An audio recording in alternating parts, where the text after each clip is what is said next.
and those who are attending through online streaming. With immense pleasure and honor, I, Supriya Saxena, on behalf of National Sample Survey Office, Ministry of Statistics and Program Implementation, extend my warm welcome to all the participants for your gracious presence on this Data Users Conference on the latest released Household Consumption Expenditure Survey by National Sample Survey Office, Ministry of Statistics and Program Implementation. The Ministry of Statistics and Program Implementation attaches considerable importance to coverage and quality aspects of statistics released in the country. The National Sample Survey Office, under Ministry of Statistics and Program Implementation, plays a crucial role in collecting, compiling, and disseminating large-scale sample survey data in India in diverse fields like economic, demographic, social, scientific, environmental aspects, and many more that have played an instrumental role for facilitating data-driven decision-making by our government. Through its comprehensive surveys and innovative data collection methodologies, the work of NSSO have been widely recognized and appreciated by the policymakers, researchers, and the public by providing guidance in formulating policies and welfare schemes through its valuable, significant, and reliable data on various indicators. Today, we have gathered here to delve into the insights of one of the very crucial survey of National Sample Survey Office, Ministry of Statistics and Program Implementation, that is the Household Consumption Expenditure Survey, usually called as HCES, to enhance the understanding to all its stakeholders, users, and promote the effective utilizations of its data for policy making and research. I take this opportunity to happily announce, and you might be already aware, that the latest release of the survey results of Household Consumption Expenditure Survey, which was conducted from August 2022 to July 2023. The fact sheets with the key findings from the survey had earlier been released in February 2024, 6 months post the completion of the survey. Let us congratulate all the divisions of National Sample Survey Office, namely Survey Design and Research Division, Data Processing Division, Field Operations Division, and Survey Coordination Divisions for the collaborative and collective efforts and dedications for this survey. I would also like to thank the chairman and the members of National Statistical Commission and the working group and steering group of HCES, without the support of whom the survey would not have been possible, as they have been the guiding force throughout the survey. I thanks to all, and I request the audience to please have a round of applause for all of them. Thank you. Household Consumption Expenditure Survey, conducted by National Sample Survey Office, Ministry of Statistics and Program Implementation, are vital for understanding the economic and social dynamics of Indian households. The NSSO has been conducting survey on the household consumption expenditure since its establishment in 1950. The information collected in HCES is useful for understanding the consumption and the expenditure pattern and the standard of living of the household across different population segments at national and state level. Besides providing the data on the spending patterns of families, it is also shed lights on important issues such as inequality measurement and the overall well-being, which is crucial for designing effective social welfare policies and improve resource allocations and ensure the benefits of economic growth are equitably distributed. So without further ado, let us commence this conference to delve into the understanding, detailings, and get greatest benefits with this critical survey. Before starting the program, as I have already told you, please switch off your mobile phones. We are grateful to have esteemed guests and experts among us to enrich our understanding of this important endeavor. Ladies and gentlemen, it's my privilege to invite our guests and dignitaries to please come on stage and occupy their distinguished chairs. I request the audience to please welcome them with a huge round of applause. I am profusely elated to welcome Dr. Saurav Garg, our Honorable Secretary, Ministry of Statistics and Program Implementation.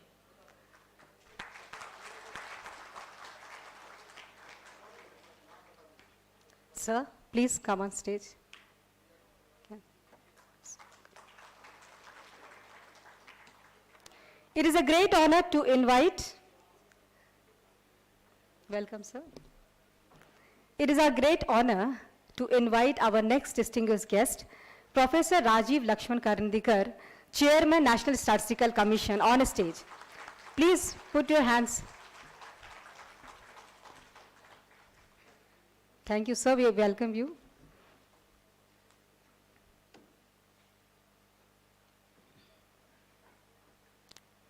Please put your hands together to invite our next distinguished guest and our chief guest of this event, Dr. Bibek Debaroy, Chairman, Economic Advisory Council to Prime Minister. Thank you, sir, for your gracious presence. We all welcome you. May I now invite Srimati Geeta Singh Rathore, Director General, National Sample Survey Office, Ministry of Statistics and Program Implementation, to please come on stage. Thank you, ma'am.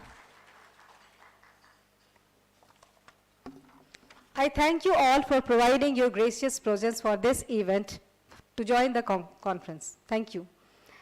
Now, I would like to request Sri MMS Rao, sir, Deputy Director General, Surveillance Division, National Sample Survey Office, Ministry of Statistics and Program Implementation, to kindly present a sapling as a token of love and gratitude to each of the dignitaries present on stage. Shri Bibek Debaroy, Chairman, Economic Advisory Council to PM.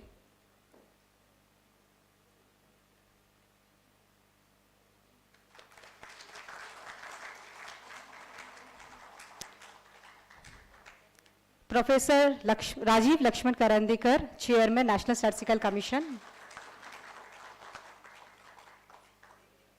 Dr. Saurav Garg, Secretary, Ministry of Statistics and Program Implementation.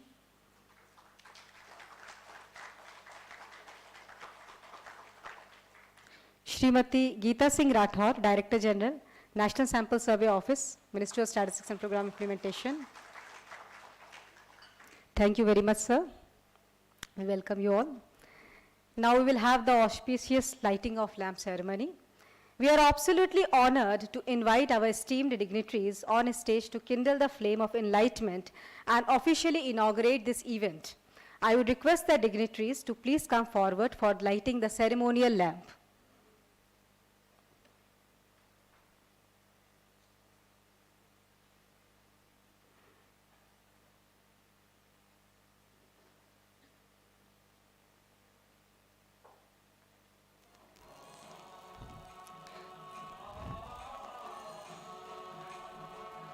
As the lamp is lit, may its radiance touch each one of us, kindling the immortal flame of knowledge and understanding. Asto ma sadgamaya, tamso ma jyotirgamaya, mrityur ma amritam gamaya.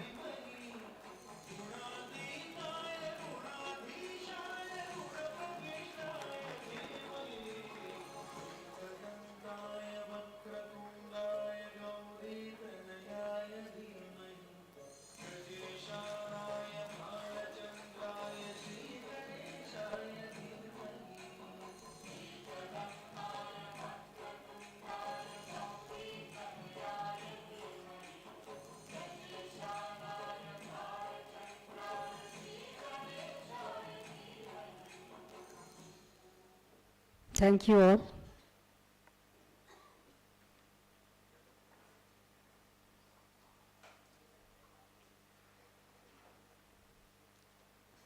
Before we commence with the schedule of the event, may I please invite on stage Dr. Ashish Saxena, Joint Director, Survey Coordination Division, National Sample Survey Office, Ministry of Statistics and Program Implementation, to please give a brief background about household consumption survey and major changes it has undergone as compared to the previous surveys, with a short presentation followed by a video.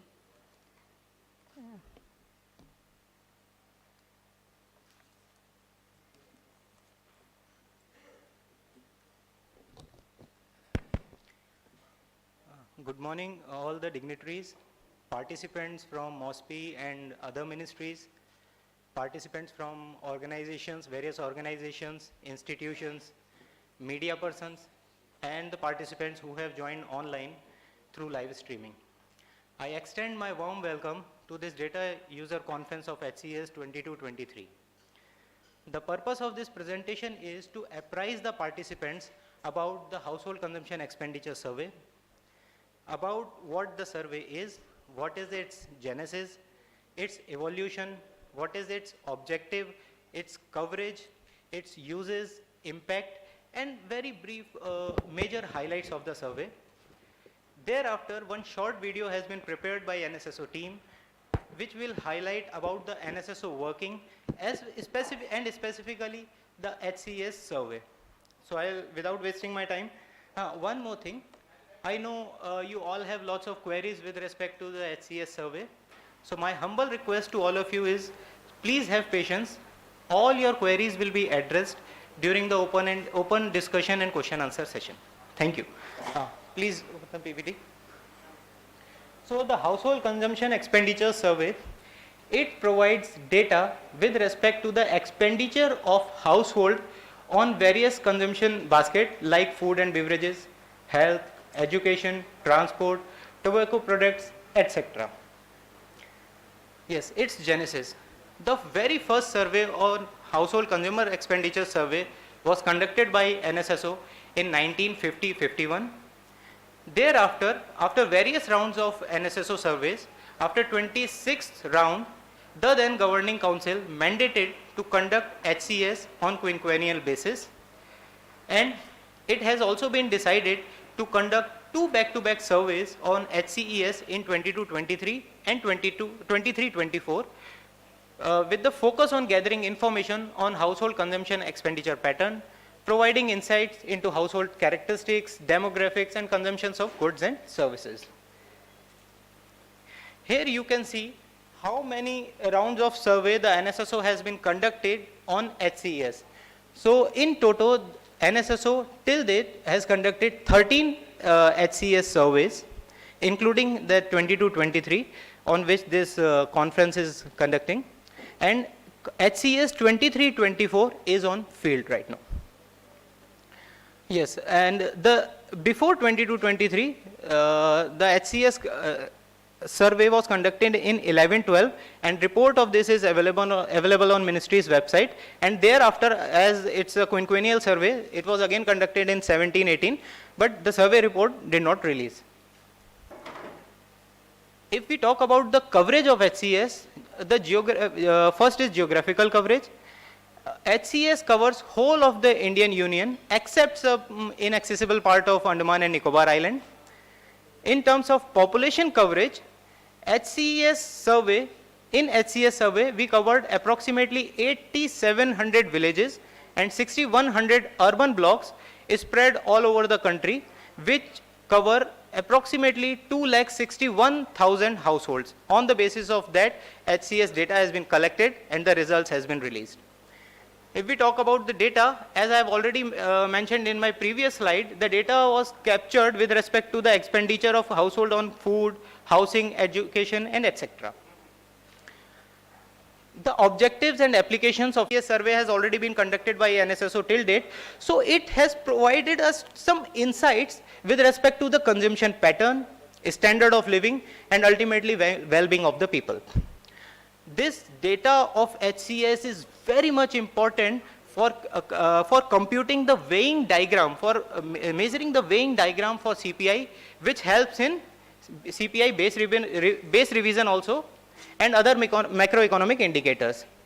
This survey also collects auxiliary information with respect to the household characteristics and demographic. And if you sum up all these things, so this data is very much useful for economic planning, inequality measurement in the society, and welfare programs. So impact and significance, actually I have already mentioned in my previous slide what are the uses. So it is nothing but the expanded version of that. It is very much crucial for understanding inequality measurement in terms of expenditure on household and economic policy formulation. This survey is very much useful in this survey's data is useful internationally also in SOFI and GHI, and ultimately for well-being, standard of living, etc. So now, since I have already told that we have conducted 13 rounds of surveys. So what are the changes we have implemented in our latest survey. So I have tried to cover up in 4 parts. First is item coverage. If we compare this HCES 22-23 with the previous round, that is in 11-12, so earlier there was only a single questionnaire with 347 items, but in this survey, this item basket has been increased from 347 to 495 items. There were some inclusion of some new items and merging of some obsolete items. Questionnaire, yes. Earlier there was, I have already explained, there was a single questionnaire, but this time for the convenience of the respondent and to reduce the time of the questionnaire, the questionnaire has been split into 3 parts. First is FDQ, which covers food items. Second one is CSQ, which covers consumable and services item. And the third is DGQ, which covers durable items. Then data collection visits. Earlier, as there was a single questionnaire, so there was a single visits only. But this time, there were multiple visits in a quarter. 3 separate monthly visits for FDQ, CSQ, and DGQ. And some auxiliary information of the household also collected in the first visit, very first visit, which is HCQ. Mode of data collection. Earlier, we covered all our surveys in PAPI mode, that is paper-assisted personal interview. But now, all the surveys of NSSO are being conducted in CAPI, that is computer-assisted personal interview, which has some inbuilt consistency check to improve our data and efficiency and quality of our data significantly. So this survey, that is HCES 22-23, has also been conducted in CAPI mode only. So these are some major insights or the highlights of HCES 22-23. First is monthly per capita expenditure has been increased in this time as compared to the previous round. That is, in rural area, it has been reached to rupees 3,700 approximately, and in urban area, it is 6,500. There is a big changes in spending habits also. People now are spending more in non-food item as compared to the food item. So there is a major shift in it. So I will again, in the tabular form, I will explain the data in the later also. So yes, if we talk about the bridging the gap in the urban and the rural area, so this gap has been closer from 84% to 71%. Inequality in the society in terms of expenditure has also been reduced. In rural area, it has been dropped 363 to 0.314. If we talk about the bottom 5% of the population coverage, the MPCE for rural area is rupees 1,373, and for urban area, it is rupees 2,001 rupee. And if we talk about the top 5% of the population coverage, so the MPCE for rural area is rupees 10,501, and for urban area, it is rupees 20,824.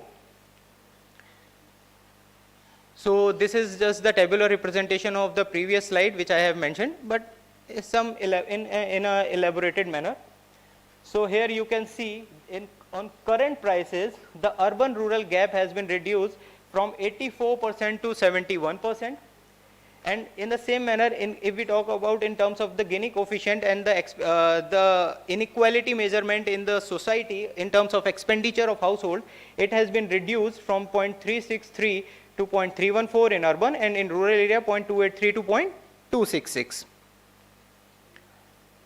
Shift in consumption pattern. You can see from here, these are the results of HCES 11-12 and HCES 22-23. So here you can see the shift from food to non-food pattern expenditure. In food item, earlier the expenditure was 52.9%, which has been reduced to 46% in rural area.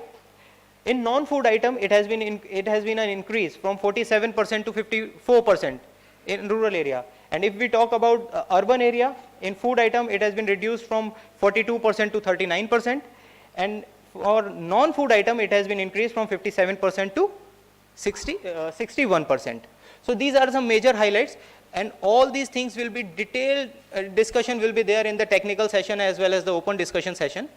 As I have already told earlier also, that we have prepared a video with respect to the NSSO working and specifically HCES. So please enjoy it.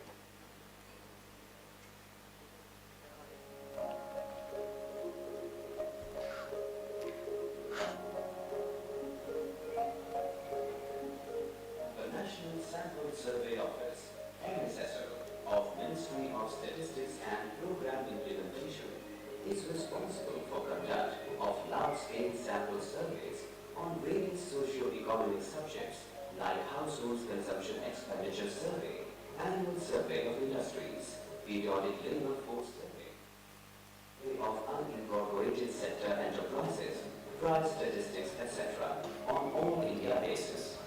NSSO follows a well-laid-down procedure right from the inception of a survey to dissemination of results. The data is captured through computer-assisted personal interviews, CAPI, having inbuilt consistency checks for significant improvement in data quality. Further, despite the obstacles of challenging geographical terrains, extreme weather conditions, and non-response, NSSO remains committed to gathering qualitative data, showcasing their dedication to ensuring accurate and comprehensive information for all the surveys.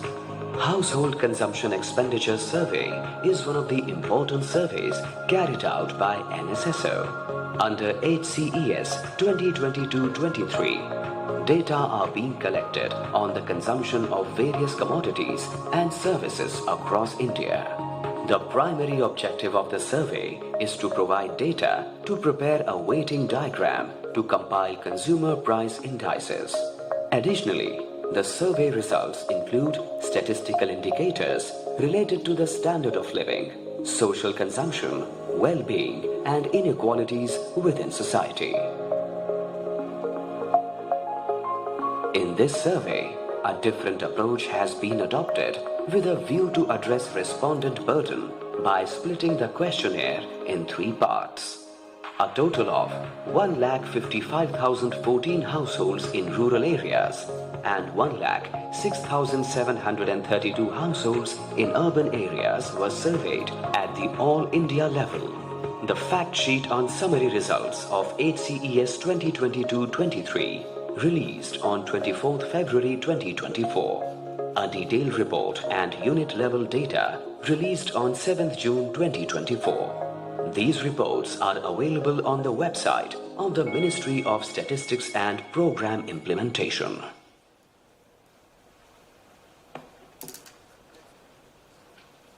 I hope you enjoyed this video. Thank you so much.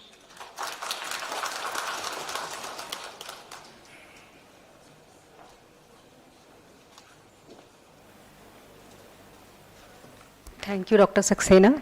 It was a very comprehensive and very nice presentation and also video. Thank you for that. Now moving ahead. Ladies and gentlemen, it gives me immense pleasure in introducing you to our Honorable Secretary, Ministry of Statistics and Program Implementation, Dr. Saurav Garg. Please welcome him with a huge round of applause. An IAS officer of 1919 batch of Odisha cadre, Dr. Garg holds a PhD in International Economics and Development from a prestigious Hopkins University. Indian Institute of Management, Ahmedabad, and received a BTech from IIT Delhi. Dr. Garg also did his master from London School of Economics. With a rich tapestry of experience and expertise, Dr. Garg has held pivotal positions across various sectors within the government. Prior to joining as Secretary in Ministry of Statistics and Program Implementation, Dr. Garg has also served as Secretary in the Department of Social Justice and Empowerment, where he has been involved in the formulation of policies for social, economic, and educational empowerment of the vulnerable and marginalized communities. He has also served as the Chief Executive Officer of Unique Identification Authority of India and served as Joint Secretary in the Ministry of Finance, Government of India. He also served as Secretary in the Department of Agriculture, Industries and Urban Development at the Government of Orissa. He was as a secondment as advisor at the World Bank in Washington, D.C. He is also the person behind direct benefit transfer and foreign direct investment policies. Throughout his career, Dr. Garg has demonstrated exemplary leadership and a visionary approach to addressing complex challenges. His strategic acumen and dedication has been instrumental in driving transformative reforms, and steering initiatives towards tangible outcomes. Under his stewardship, Ministry of Statistics and Program Implementation is committed to enhancing the statistical data for inclusive growth and advancement of the country. May I now request, sir, to please come forward to deliver the opening remarks and address the august gathering here. Sir, please.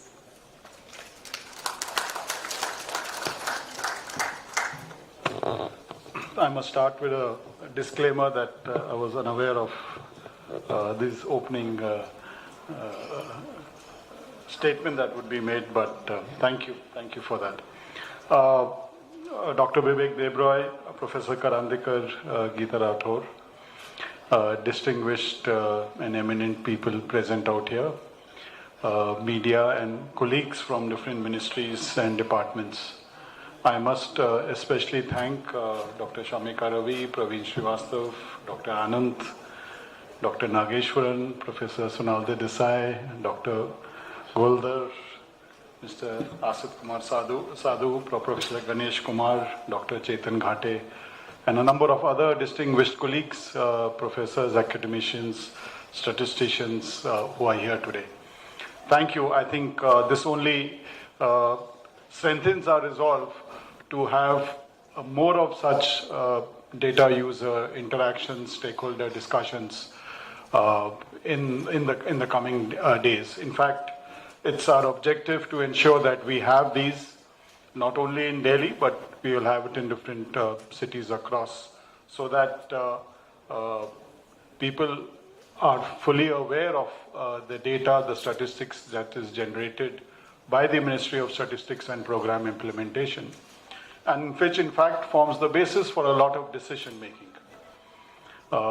Using data for decision making, whether you call it evidence-based policy making or evidence or data-based decisions, but I think the data that is generated by the ministry, by the field survey offices across the country, and I think at the beginning of the discussion, my colleague mentioned the number of divisions that are involved in this. And I must say that we have more than 6,000 people across the country who on a day-to-day basis are doing some survey or the other. There are the flagship surveys that we know about, but apart from that, there are seasonal surveys which keep on being run by different wings of the Ministry of Statistics and Program Implementation, which feeds into the decisions and the policies that are being made on a day-to-day basis across the different ministries. I must mention that there are few areas that we are definitely focusing on as we move ahead. One that was already mentioned, for example, now we don't have any pen and paper surveys. I think we've done away with that. We have tablets which are carried by our field survey enumerators, which you saw in the movie also, across the country. And these tablets, the computer-aided personal, the CAPI as it is called, the computer-aided personal interview tablets that we have, these are capable of directly uploading the data right from the field itself, so that the time delays that happen between the survey and the availability of results is decreased. A lot of these tablets have inbuilt validation mechanisms, inbuilt validation software is built in, so that in case there is some outlying data, it can be identified immediately and an alert can go to that person enumerating that there is something wrong in this response and at least that needs to be checked. And I think we will continue to work on this as we move ahead.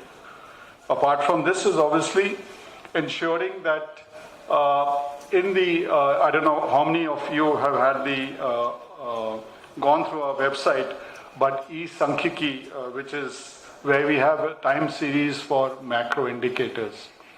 As of now, it already has around 1.7 million records.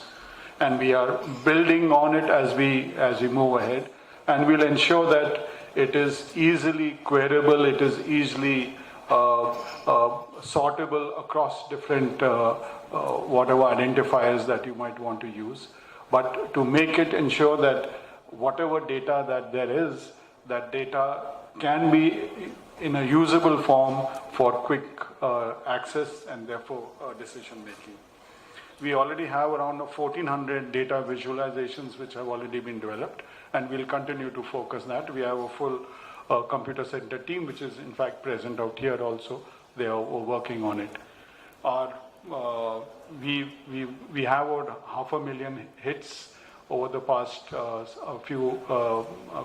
a short time period, but that's going to be a metric that how many people are able to access and make use of it. So use of technology is something which we will continue to focus on as we move ahead. And the purpose of that is to ensure that the time period between surveys we can reduce. For example, we have HCES, we have PLFS. Many of these surveys were annual. We are looking at which of them can be made quarterly, and some of them would even be made monthly as we move ahead. So the availability of data at the right time for any decision maker is critical for making more informed decisions. And it's our commitment to ensure that from the side of the Ministry of Statistics and Program Implementation, we meet those expectations which are there from our ministry. We're also working on looking at how we can use innovative mechanisms, building a data innovation hub within that, how we can ensure that some amount of sandboxes can be built on so that people can play around with that data and see what, and I'm sure we would love to collaborate with those who are present out here or have suggestions on how that can be done as we move ahead. The second pillar I would say is to ensure that we follow standards which are acceptable internationally in India. Whether it's the United Nations System of National Accounts, whether it's the Special Data Dissemination Standards of the IMF, or the classification of individual consumption by purpose of the UN. Traditionally, many of these standards have been led by the statisticians in India, and we've had the fortunate legacy of being in a way developing international standards. I'm sure we will continue that legacy going ahead, but to ensure that the data that is being put out is being put out in a manner which is credible, which is understood by everyone, and follows standards which are replicable as we move ahead. The focus on these internationally acceptable standards, we are party to it in many. We are part of the United Nations Statistical Commission. We are also part of various other bodies at the international level, and we look forward to continuing to play our part in ensuring to build standards while ensuring that we adhere to those standards as we move ahead. Lastly, I would just like to focus on the fact that for today we are discussing the HCES. The data shows that the Gini coefficient is falling, the incomes are rising. I'm not getting into those details because there will be detailed discussions around that. But what I would definitely look forward to as we move ahead is greater collaboration and interaction with other ministries, other departments, and ensuring that the data and statistics generated across government is of a mechanism, of standards that it can talk to each other, it can be used across departments by whichever agency needs that data, so that whatever decisions that we take are much more informed, and therefore hopefully the purpose that we are doing this for Viksit Bharat 2047, the common purpose that all of us are working towards, we ensure that in the next couple of decades, we are among the most developed countries. So data would be the basis for that, and we hope in MOSPI to play an important part. So once again, thank you all for being present, and we look forward to having such continued interactions on a regular basis. Thank you. Thank you all.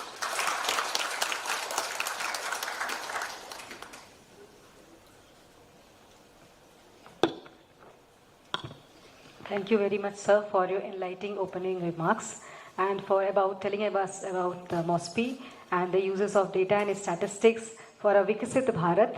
Your insightful words have set a positive and engaging tone for the event. Thank you very much.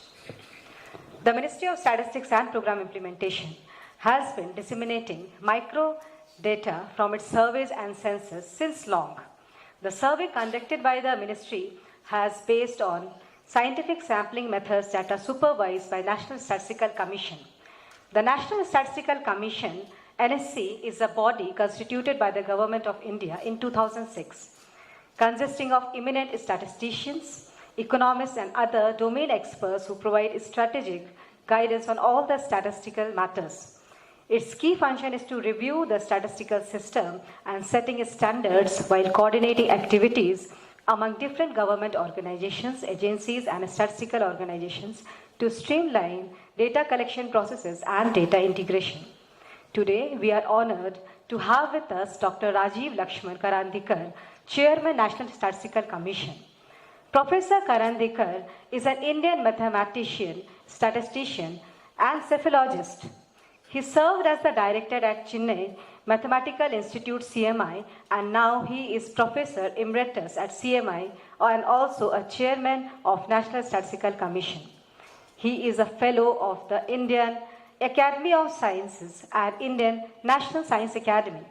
Professor Karandikar has been felicitated many awards. To name a few, he has been awarded the National Award in Statistics in honor of Professor C.R. Rao by the Ministry of Statistics and Program Implementation. He was honored with the Santi Swarup Bhatnagar Award by CSIR. He received the P.C. Mahalanobis Award Gold Medal by Indian Science Congress Association. As the head of the National Statistical Commission, Professor Karandikar embodies excellence in the field of statistics. He has written books on white noise theory of prediction, filtering and smoothing, introduction to option pricing theory, and introduction to stochastic calculus, and published numerous research articles in various topics such as probability theory, finitely additive probability, measures, stochastic calculus, Markov processes, cephalogy in the context of Indian election and cryptography, and many more. May I take the privilege to invite Sir to please share his words of wisdom with us. A huge round of applause for Sir, please. We are deeply grateful for your presence, Sir. Please.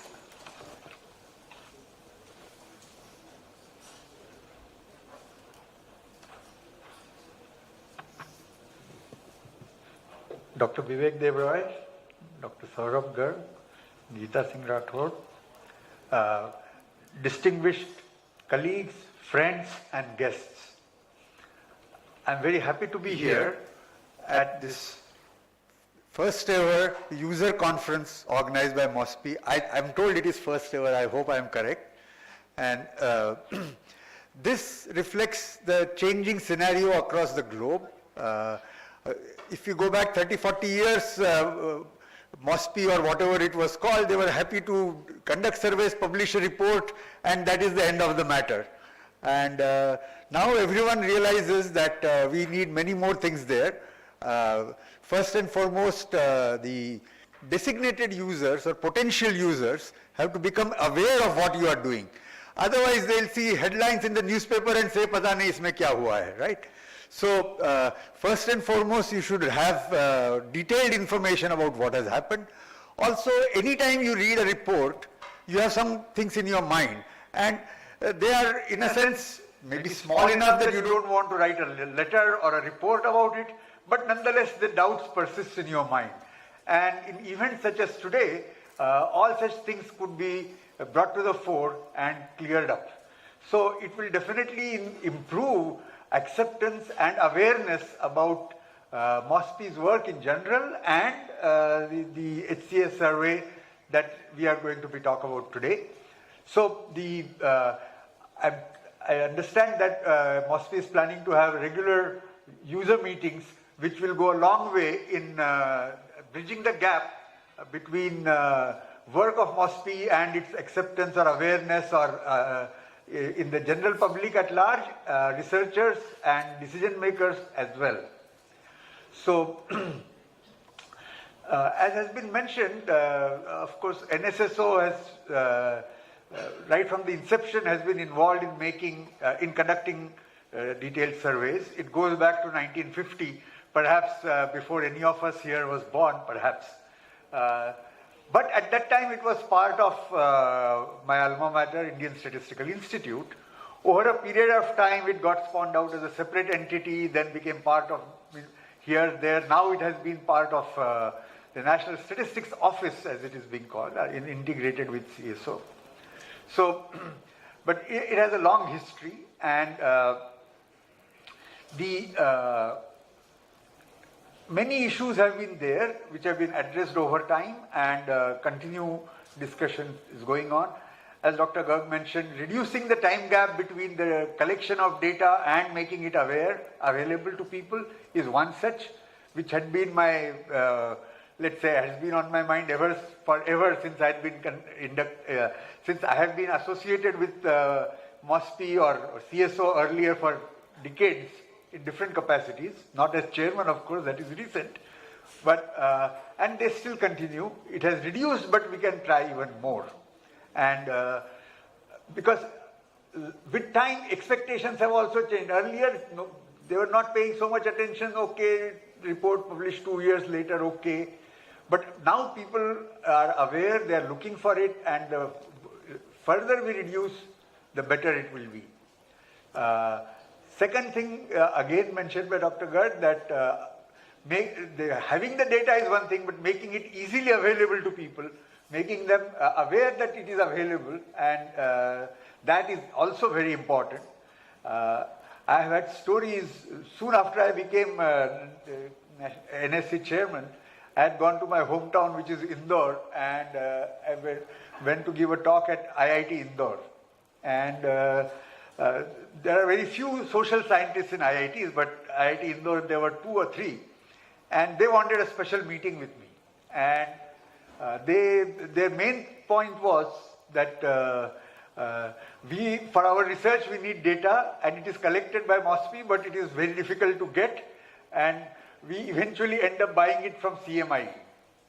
That is what they said. So, okay, at least CMI is making it available, but why can't we make it available to the end users as quickly as possible and with less efforts? So, the efforts are on, and hope we will keep improving on all these aspects. The other thing I would like to mention is that in an event like today, where there is discussion about HCES and answering questions about some doubts people may have and so on and so forth, along with that, please feel free to give suggestions. Not all suggestions can be implemented for various reasons, but at least an effort can be made to address as many as possible. So I'm sure MOSPE or NSSO will happily look at the suggestions and do whatever we can. So that is the other thing which we can look forward to this user conferences, to get suggestions from people. Okay, and of course the foremost being the awareness and usage of HCES. Decision makers are one, researchers are the other group, other ministries. Some of them may not earlier been aware of this kind of survey being done or the details thereof. When they see the details, they say, oh, okay, this part we should be usable for us, things like that. So let me stop here, and thank you for being here, and I hope we have a good discussion during the day. Thank you.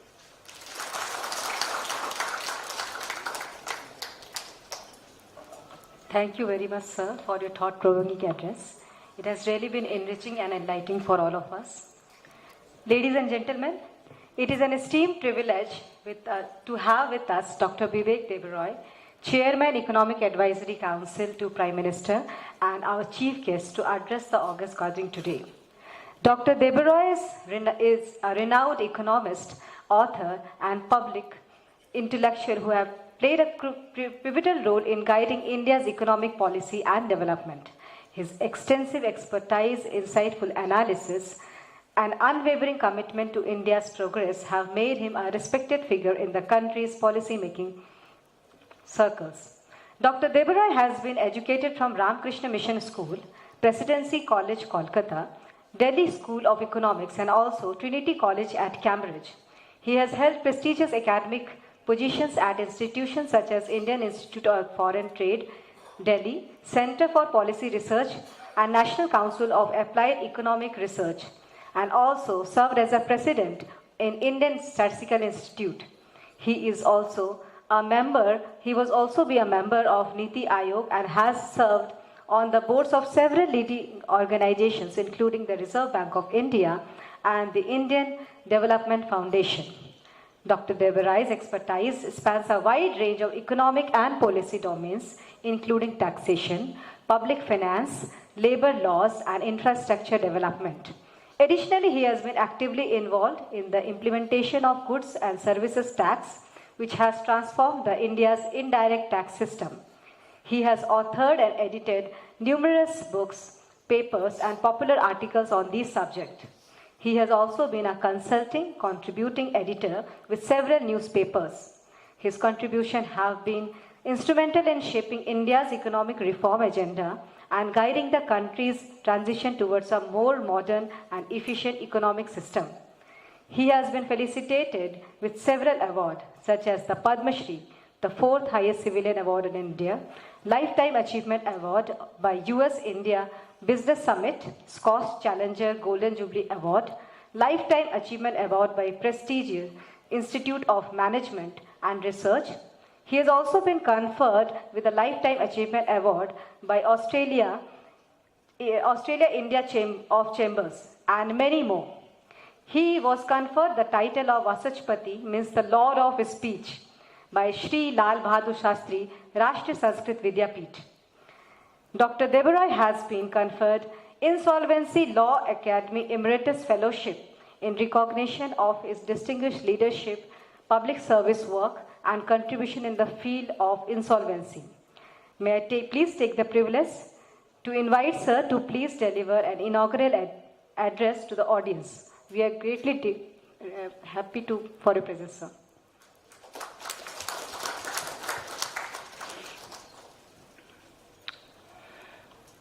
Professor Karandikar,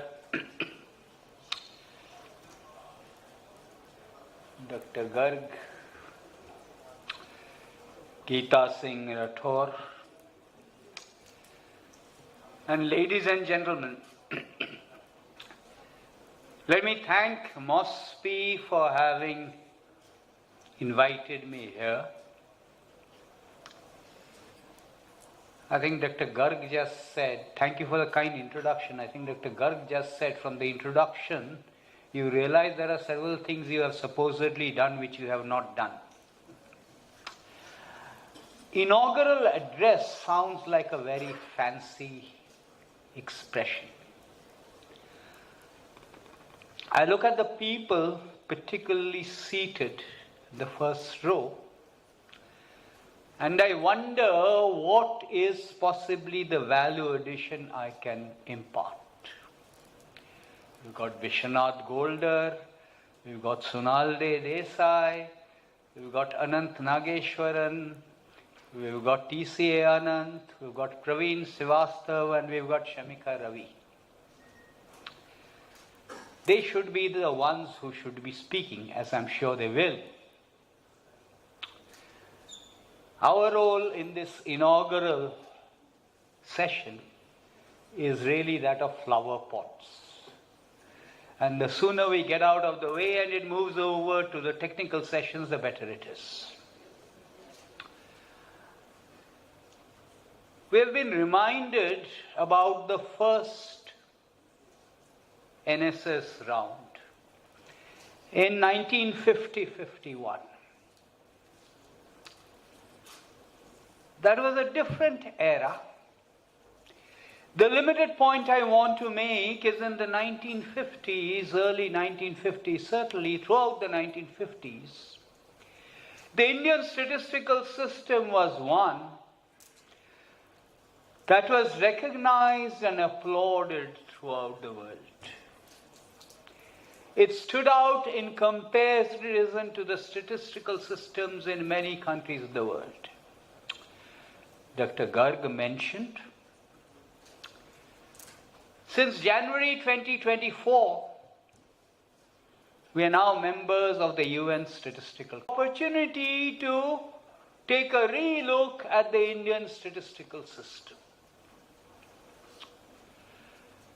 The Indian statistical system has been criticized.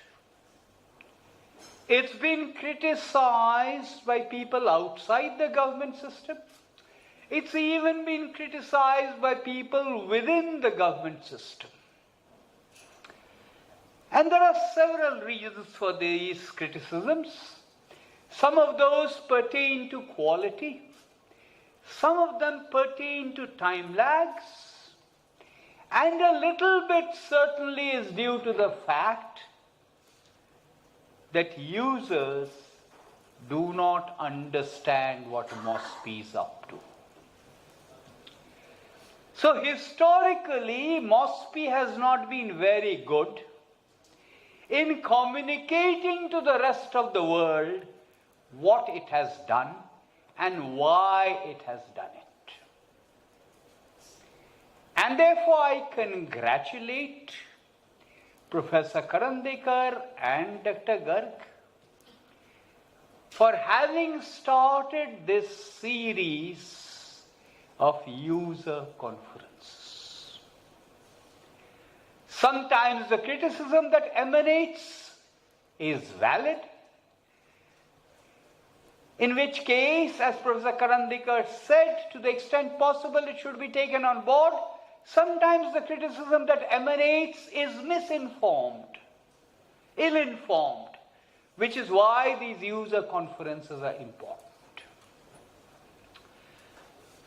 When we particularly come to the consumer expenditure survey, the fact sheet has been available for some time. The unit level data have also been available for a few days now. So the way I look at it is, as has been said, this particular session today is an opportunity to ask questions about what has been done and why it has been done. There are some standard perennial issues about household expenditure surveys like these.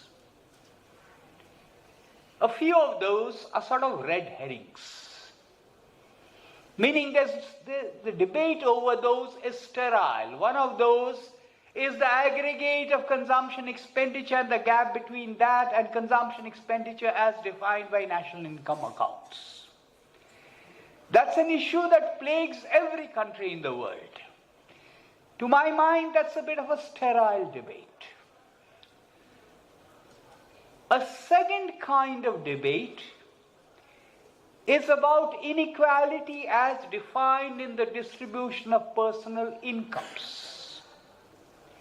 Officially, we do not collect data on the distribution of incomes. NCAR does it, but we don't, officially. And there are very valid reasons for that, and it is of course a fact that inequality as measured by the distribution of incomes will be a little bit higher than inequality as measured by the distribution of consumption expenditure. So we come to this particular round of consumption expenditure. Whenever there are improvements in sampling design, in questions asked. And I think a couple of days ago, T.C. Anant wrote a very vigorous defense of the new methodology in MINT. Whenever there are improvements, there is an issue. Improvements are desirable, but improvements make any particular survey non-comparable with the earlier one. And in this particular one, the earlier one is 2011-12, which means we've been waiting for a very, very long time. On the face of it,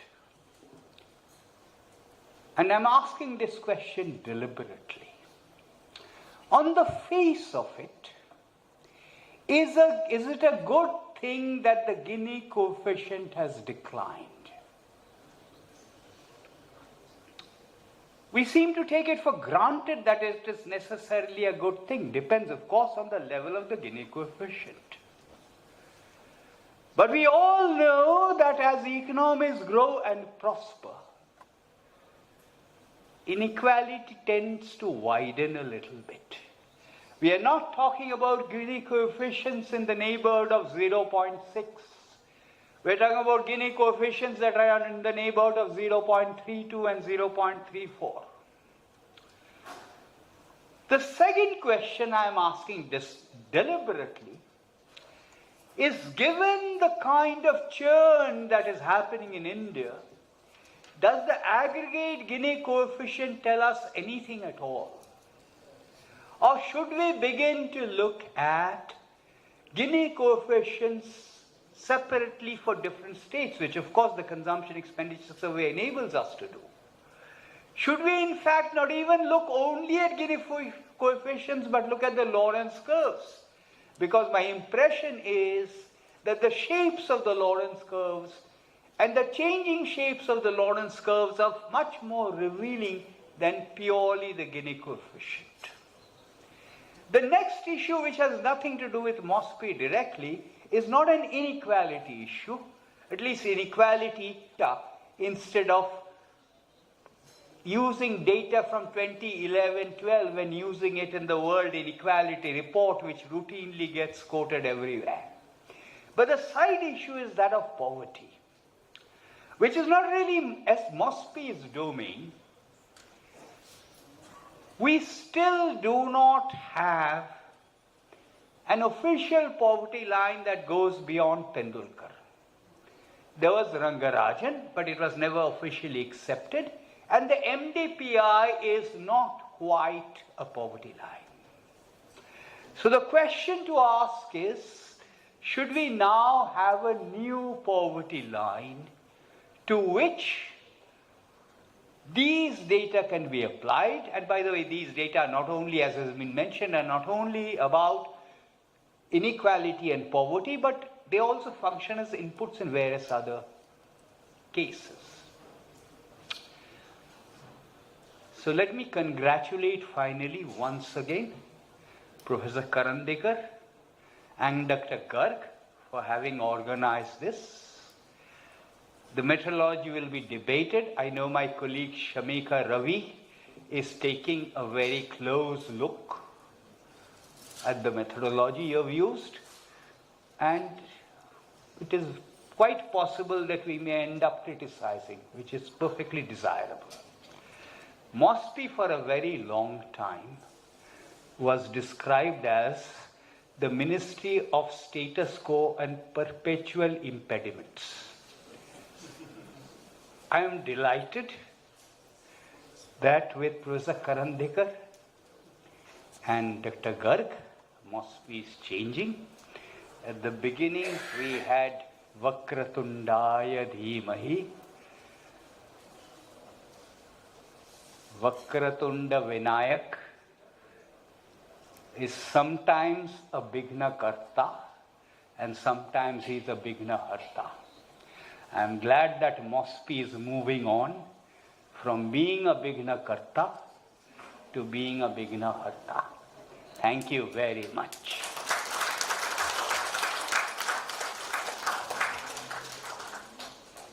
Thank you very much, sir, for your enlightening and intellectual inaugural address. Now, it is my privilege to introduce Srimati Geeta Singh Rathod, Director General, National Statistical, National Sample Survey Office, Ministry of Statistics and Program Implementation. She is an Indian Statistical Service Officer of 1992 batch, embarking on a distinguished career with extensive background in the field of statistics. She has served government and ministries and departments of various positions and roles. She continues to play a pivotal role in ensuring that the country's decision makers have access to the high quality data necessary to derive informed and impactful policies. Her relentless efforts and insightful guidance have been the backbone of the progress of NSSO. We are truly grateful for her leadership. I would request ma'am to please propose the vote of thanks to our distinguished guest.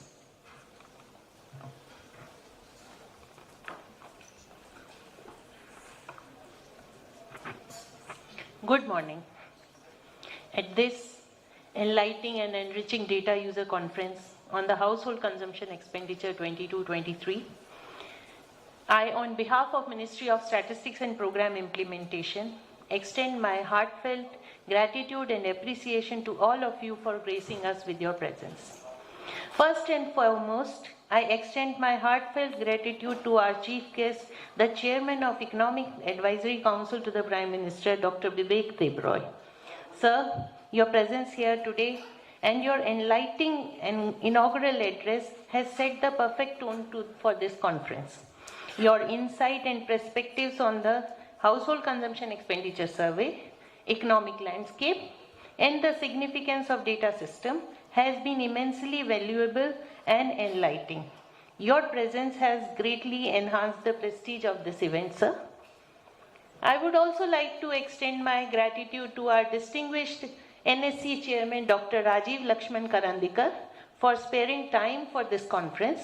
Sir, your deep insight and perspective of economic policy and data visualization has been truly inspiring and have provided us with valuable direction as we move forward. Your expertise and wisdom will enrich our discussions and will inspire us all. I would also like to express my sincere gratitude to our Secretary, Dr. Saurabh Garg, for gracing us with his presence and for guiding us throughout the preparation of the conference. We are truly honored by your support and encouragement. Your leadership is pivotal to our success, sir. Our sincere thanks to our distinguished guest, Shri V. Anant Nageshwaran, Chief Economic Advisor, Dr. Shamika Ravi, Dr. Vishwanath Goldar, Professor A. Ganesh, Shri Asit Kumar Sadhu, Professor S. Chandrasekhar, Dr. Chetan Ghate, Shri Kal Singh, Shri P.R. Meshram, and all ADGs of MOSPI. Thank you all for joining us today. Your diverse perspective and valuable contributions will make this conference truly meaningful and impactful. To all our participants from MOSPI, various ministries, universities, research institutes, and international organizations, thank you for joining us today for your collaborative spirit and engagement. As your collaborative spirit and engagement are crucial in ensuring that the data we collect serves its purpose in shaping informed policies and decisions that benefit our society. I also like to acknowledge the media personnel present here today. Your role in disseminating the knowledge and discussions from this conference to the wider public is invaluable. Thank you for your continued support. A special thank goes to my NSSO team, especially Shri Subhash Malik, ADG FOD, Shrimati Polly Kundu, ADG DPD, Shri Kishore Kumar, ADG SCD, Shri Siddharth Kundu, ADG SDRD, who was not able to join us today, all DDGs, other officers and officials of SDRD, DPD, FOD, and SCD, for your tireless efforts in conducting the survey and bringing out a report on household consumption expenditure survey and ensuring the success of this conference. Your dedication, hard work, and tireless efforts are deeply appreciated. Last but not the least, I would like to express my gratitude to our online audience who joined us via YouTube. Your virtual presence has added value and meaning to our discussions and expanded the reach of this conference to a wider audience. In closing, let us carry forward the spirit of collaboration and knowledge sharing through this conference. May the insights gained and connections forged here today continue to inspire us as we work toward the equitable and prosperous future for all. Thank you once again. I look forward to your continued collaboration and support in future. Thank you.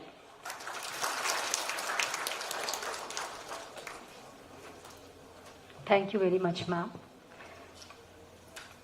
As we move forward with this conference, we have a remarkable lineup of speakers and engaging line of presentation, open discussion and question answers. Our next session will focus on the detailed objective and findings of the survey presented by experts of NSSO, Ministry of Statistics and Program Implementation. But before we dive into the specifics, let us take a brief moment for refreshments. I would request all guests and dignitaries, esteemed participants, to please join us for the high tea at the distinguished area and reassemble after 15 minutes. Thank you.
I request you all to please settle down.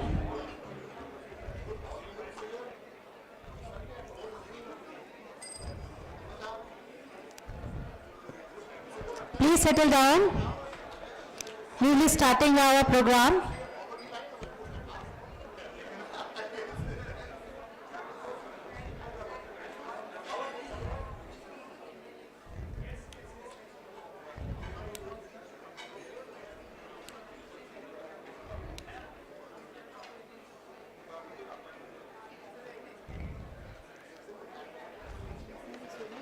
I would again request all of you to please take your seats. We are about to start the program.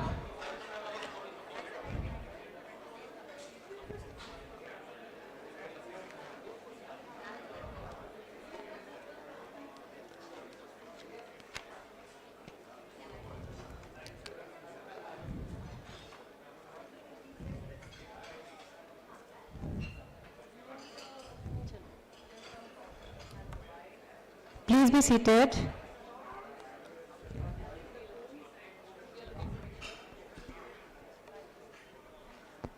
People at the tea area, please gather and take your seats.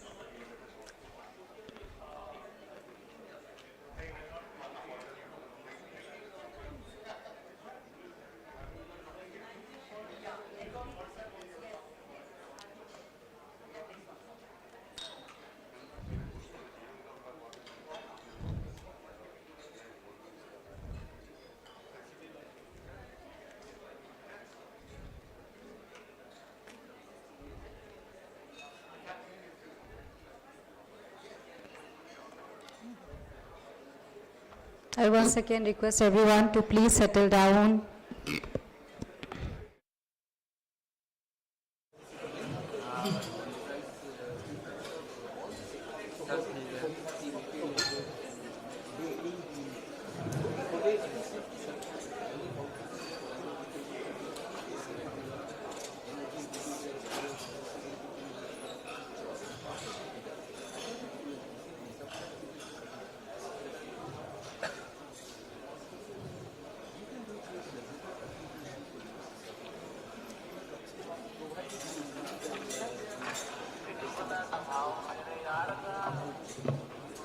Welcome back. I hope you had a refreshing break. In the beginning, I would like to thank Dr. T.C. Anand sir and Shri Praveen Srivastav sir for their gracious presence. I hope, sir, your expertise and experience will help us during the question and answer sessions, and sir, your expertise will help us in answering the questions which we will not be able to answer. And then, sir, before we begin with the schedule of the event, let me brief that we will have 2 technical sessions on household consumption expenditure survey, highlighting objectives, key features, major changes, unit data tabulation, use of new data capturing mode, etc., and the key results. This will be followed by an open discussion and question answer session. So I will now request Supriya to take over from here.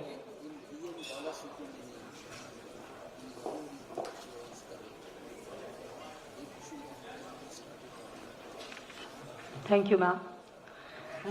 We will now begin with the first technical sessions by the Survey Design and Research Division of NSSO on objective of HCES, concepts and definitions, sampling designs and indicators of HCES survey.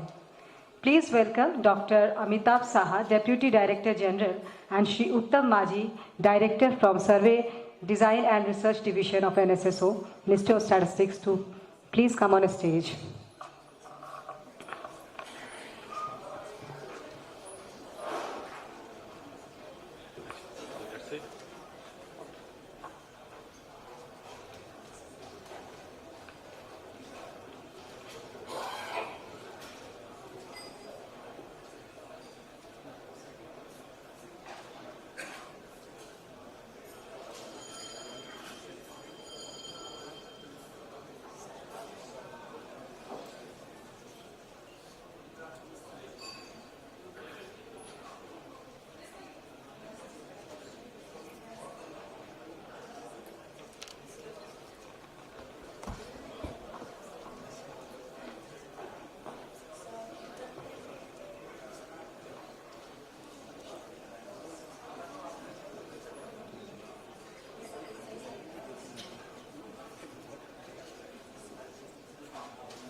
I once again request all of you to please settle down and keep your mobiles phone on silent mode. This session will be really technical and important for all of you. I request sir to please start.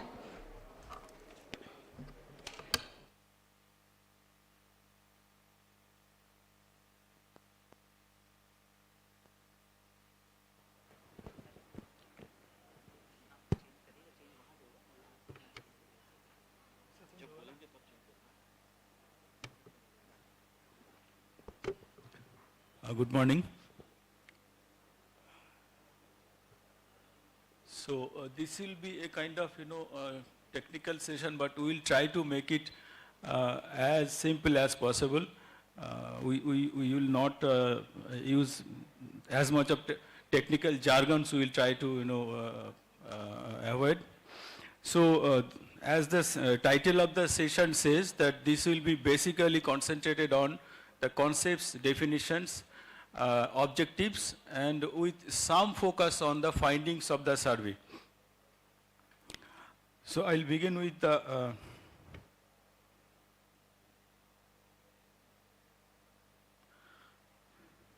so first we'll discuss about what exactly the survey is. I think much of the first few slides has already been discussed in the inaugural session. So I'll try to scan through these first few slides a little bit faster, so that we can devote much time later on the slides, which may require a little bit detailed discussion or some elaborate discussion. So as you all know, the survey, HCES, the Household Consumption Expenditure Survey, is basically a survey to collect information on households' consumption of goods and services. And this survey also collects some ancillary information in the form of household characteristics and demographic particulars of the households.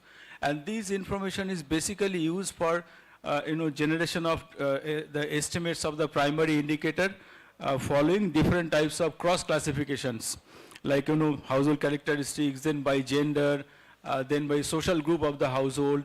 So for all these purposes, the auxiliary information which we collect in this survey, it is being used, and no indicator of as such of this auxiliary information is generated from the survey.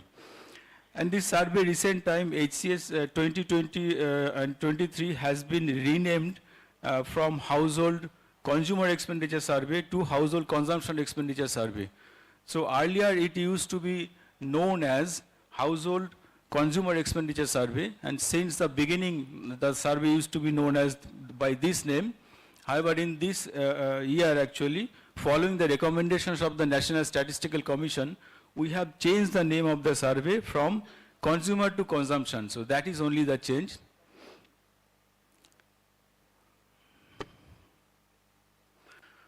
So what are the uses of HCES? So estimates of the monthly per capita consumption expenditure, that is the primary indicator or the prime indicator that is being generated from the data of the household consumption expenditure survey. And this is a very vital and the most important indicator to know the demand dynamics of the economy. And this data also provides budget shares for different item groups. And as in the morning session, it has already been indicated by Ashish that this data is very vital for preparing weighing diagrams for different types of consumer price indices, be it CPI rural, CPI urban, then CPI agricultural labor, CPI rural labor, CPI industrial workers. So for all these price indices, this data, household consumption expenditure survey data, is being used for preparation of the weighing diagrams. And this data is also utilized for deriving several other kinds of indicators. So those are basically different types of derived indicators, like income poverty, then base revision of the national account statistics. So for all these purposes also, household consumption expenditure data is extensively being used, and this is the only source actually. There is no other source for all these purposes. So these are a brief about the history of the household consumption expenditure survey. This has also been talked about in the inaugural session. So the results of the survey of 2017-18, it was not published, and HCES 22-23 is the latest survey. of this particular subject. So here I would like to mention only one thing, that earlier, since the inception of this survey, NSS used to conduct two surveys together. One is household consumption expenditure survey and another is employment unemployment survey. And till this NSS 68th round, these two surveys are conducted together. Then PLFS came into being, periodic labor force survey came into being from the year 2017-18, and from that year also HCS was started separately. Otherwise, in the quinquennial rounds, HCS and employment unemployment survey, they used to be conducted together. So since PLFS was conceived as a different survey, so from the year 2017-18, HCS also was brought outside the ambit of regular NSS rounds. So behind the conception or changes of the methodology of HCS 20-23, there are certain NSC recommendations. So NSC made several recommendations for modifications of the survey instruments as well as methodology of the household consumption expenditure survey. And these are some of the notable ones.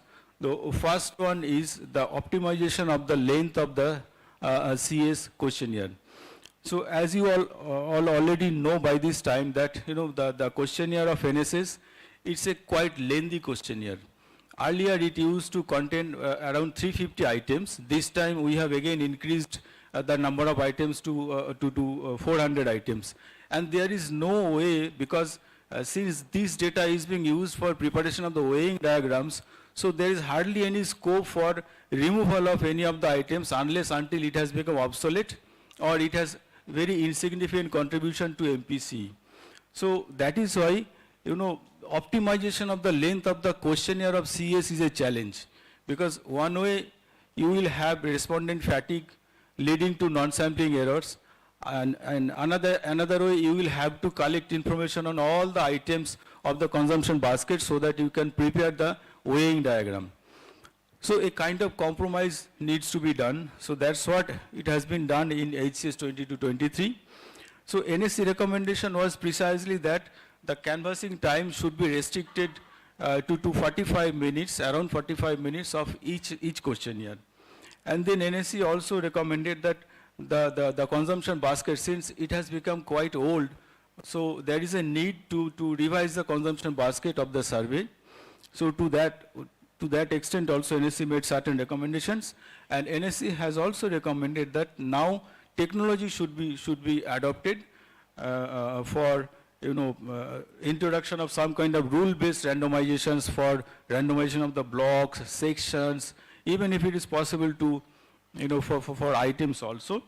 So some of those recommendations we have implemented in the CAPI, and it is also a challenge to collect information in CAPI for a survey as large as HCS, because it's a huge questionnaire. So thereafter MOSPI also decided to undertake two back-to-back surveys. Initially it was decided that the survey will be conducted in the year 2020-21 and 21-22, but because of COVID the survey could not be started. So after the COVID, once the situation normalized, then we started the survey from August 2022, and this back-to-back survey basically was conceived to take an appropriate decision for selection of a base year of revision of the macroeconomic indicators. So now coming to the key features of HCS 20-23. So following the recommendations of the National Statistical Commission, we have introduced a number of changes in the survey questionnaire as well as the survey methodology of HCS. The first one is, of course, the revision of the item basket of the questionnaire. So by virtue of that, actually, the number of items has increased in the questionnaire of HCS 20-23, and several new items we have introduced in this survey. So notable ones are breakfast cereals and health supplements. Then there are sports and medical equipment like exercise equipment, treadmill, fitness cycle, etc. Then weighing machine is also there. Then in the item category of cooking and household appliances, we have introduced geyser, hot water system, induction, then air purifiers, blowers, solar panel, food processors, etc. So these are the new inclusions which are not there earlier in HCES. And we have also merged several obsolete items which had actually insignificant contribution towards total MPC. So for that we have studied, data for the past 3-4 quinquennial HCES, and then we decided that which are the items which are having a nominal contribution or insignificant contribution to the total MPC, and those items we have just merged together. And in the questionnaire also we have kept a provision for state-wise drop-down. So there are several coarse grains like jowar, bajra, ragi, maize. So these are not consumed across all the states. So what we found from the data of past HCES that there are around 10-12 states in which these are consumed in significant quantities. So for all those states, when the questionnaire will be opened in CAPI, these items will be appearing as independent items. Otherwise, these are for other states, these items will be merged together into single category, that is others coarse grain category. So those kind of things we have also tried to introduce in the CAPI. So now the major changes that has taken place in HCES 20-23 is splitting the survey questionnaire into 3 different questionnaires. So we have actually the entire item basket, of commodity groups we have divided into 3 categories. One is food, another is consumable and services, and the third one is durables. And based on these we have formed 3 separate questionnaires. So we are calling these questionnaires as questionnaire FDQ, that is related to food items, then questionnaire CSQ, that is consumables and services items, and the third one is questionnaire DGQ, that is durable items. Apart from these 3 questionnaires, we have also formed another questionnaire and we have named it as questionnaire HCQ, and the purpose of this questionnaire was to collect information on the auxiliary characteristics of the households related to household characteristics and the demographic particulars. So altogether there are 4 questionnaires. Sorry. Oh, what has happened?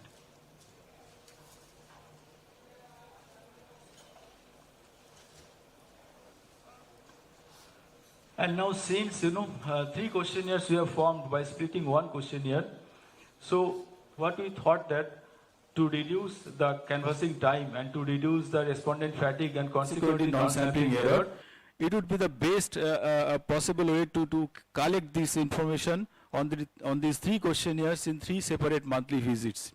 So that's why the three visits concept came.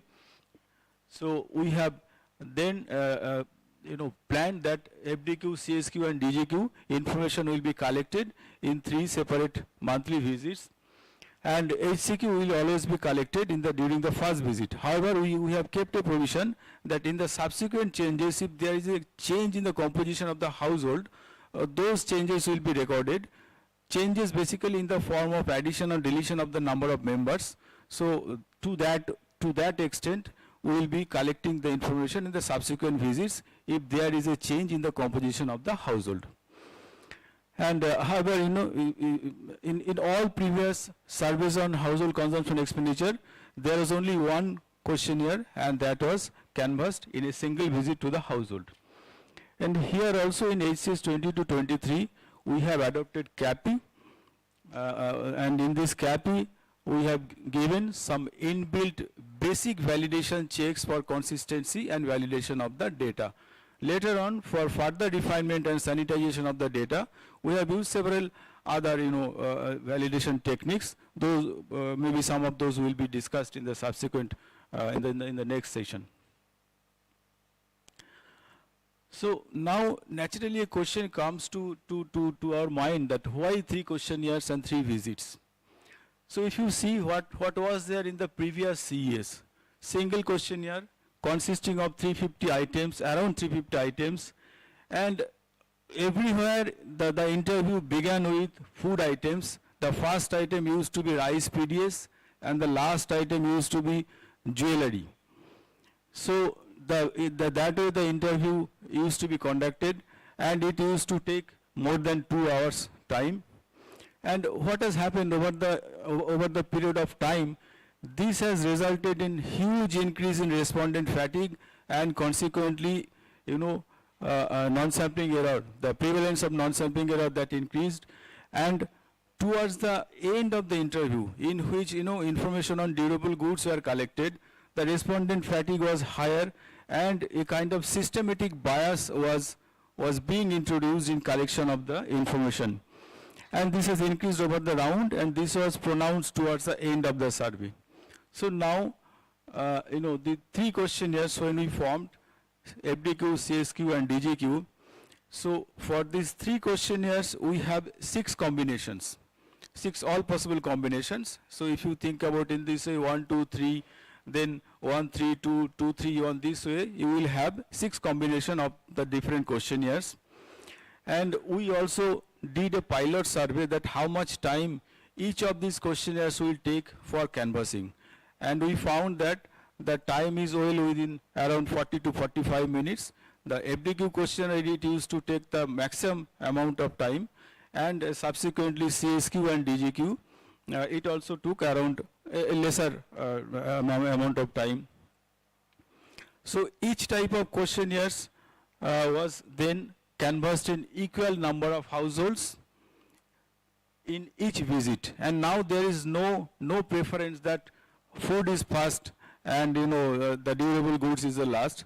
So in each of the visits, we are canvassing equal number of households, and this also resulted in reduction of respondent fatigue and non-sampling error. So now if we go to the next slide, so you will see that what is happening because of this splitting of the questionnaire.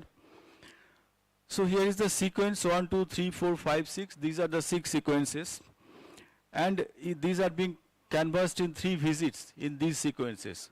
So if you combine this big table into smaller one, so you will find that in each visit we are collecting information from each of these questionnaires equal numbers. So FDQ in first visit 2, FDQ in second visit 2 questionnaires, FDQ in third visit 2 questionnaires. So that way, a kind of redistribution or equal distribution of the non-sampling error or respondent fatigue across different questionnaires.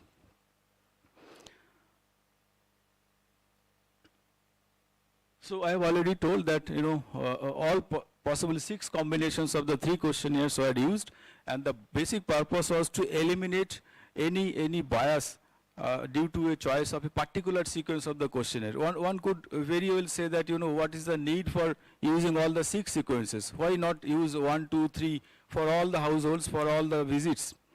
But that will lead to a kind of bias, because the same thing will happen, because in the first visit you will canvassing FDQ, second visit CSQ, third visit DGQ. So to avoid that kind of bias, so we have what we thought that let us make use of all 6 possible combinations of the questionnaires in all 3 visits, so that it will eliminate the bias because of selection of a particular sequence of the questionnaire. And since 3 questionnaires in 3 visits, so the earlier we used to have a concept of sub-round to take care of the seasonality. So in a annual survey of NSS, we used to divide the entire survey period into 4 sub-rounds of 3 months. And we used to allocate equal number of samples across the 4 sub-rounds. So here we have divided the entire survey duration into 10 panels, each panel consisting of 3 months duration. So panel 1 began with the month of August, it continued till the month of October. Panel 2 began with the month of September, it continued up to the month of November. And in each of these panels, we allocated equal number of samples. So roughly 1560 FSUs, first stage units, were allocated. And allocation of equal number of samples across 10 panels, this was to ensure uniform spread of samples over the entire survey period.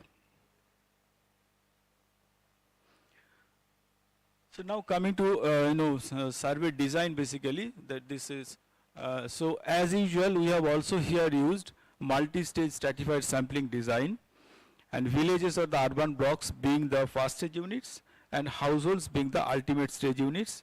And here, simple random sampling without replacement has been used for selection of both the first stage as well as the second stage units. And in a particular selected FSU, we have canvassed 18 households, because that was a bare minimum requirement of canvassing 3 combinations of the 6 questionnaires.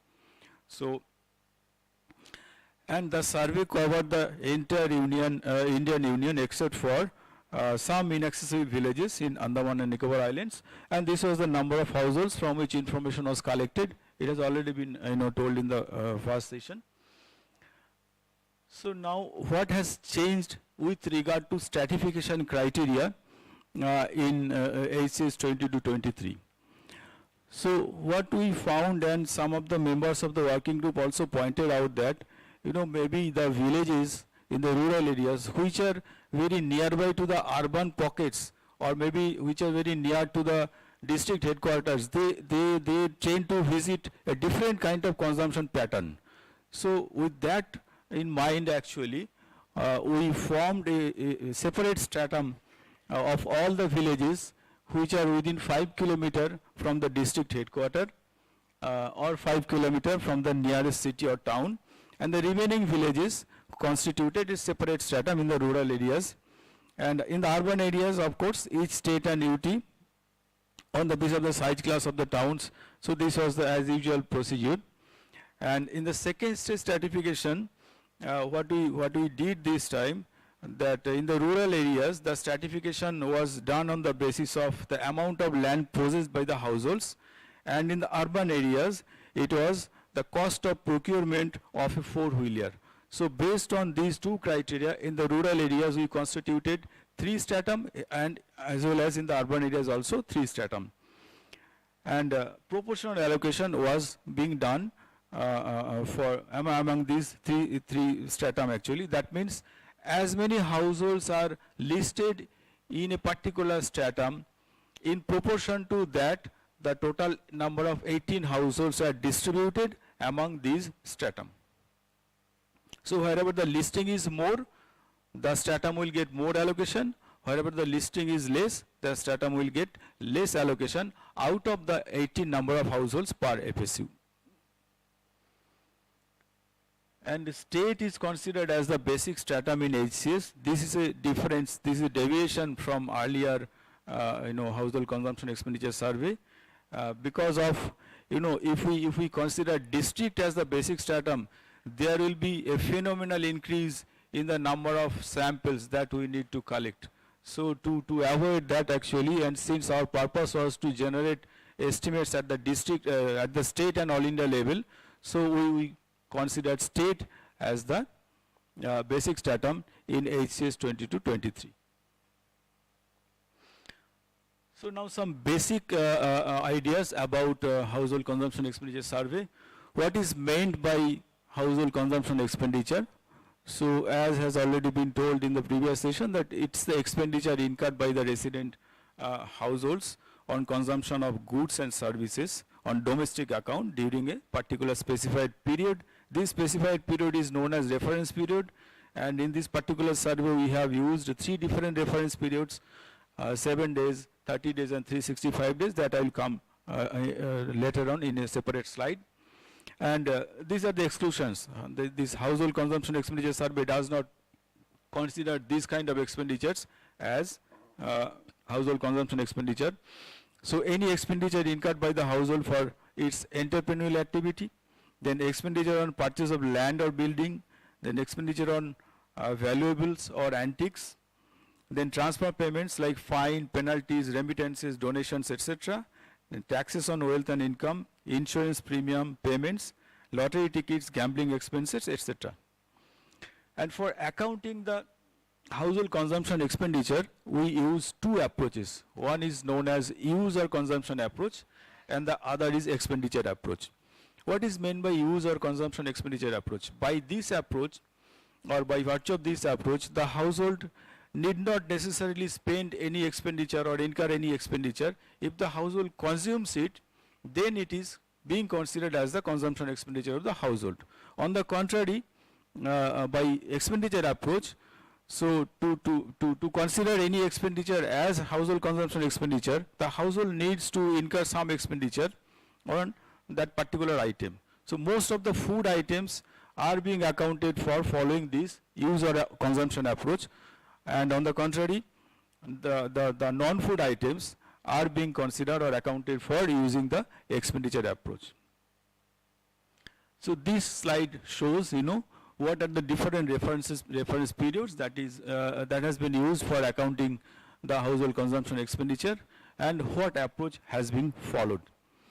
So these are the broad item groups. So it begins with cereal, then pulses, sugar and salt. So for these three broad item groups, the reference period is last 30 days preceding the date of the survey, and for these consumption or use approach is followed.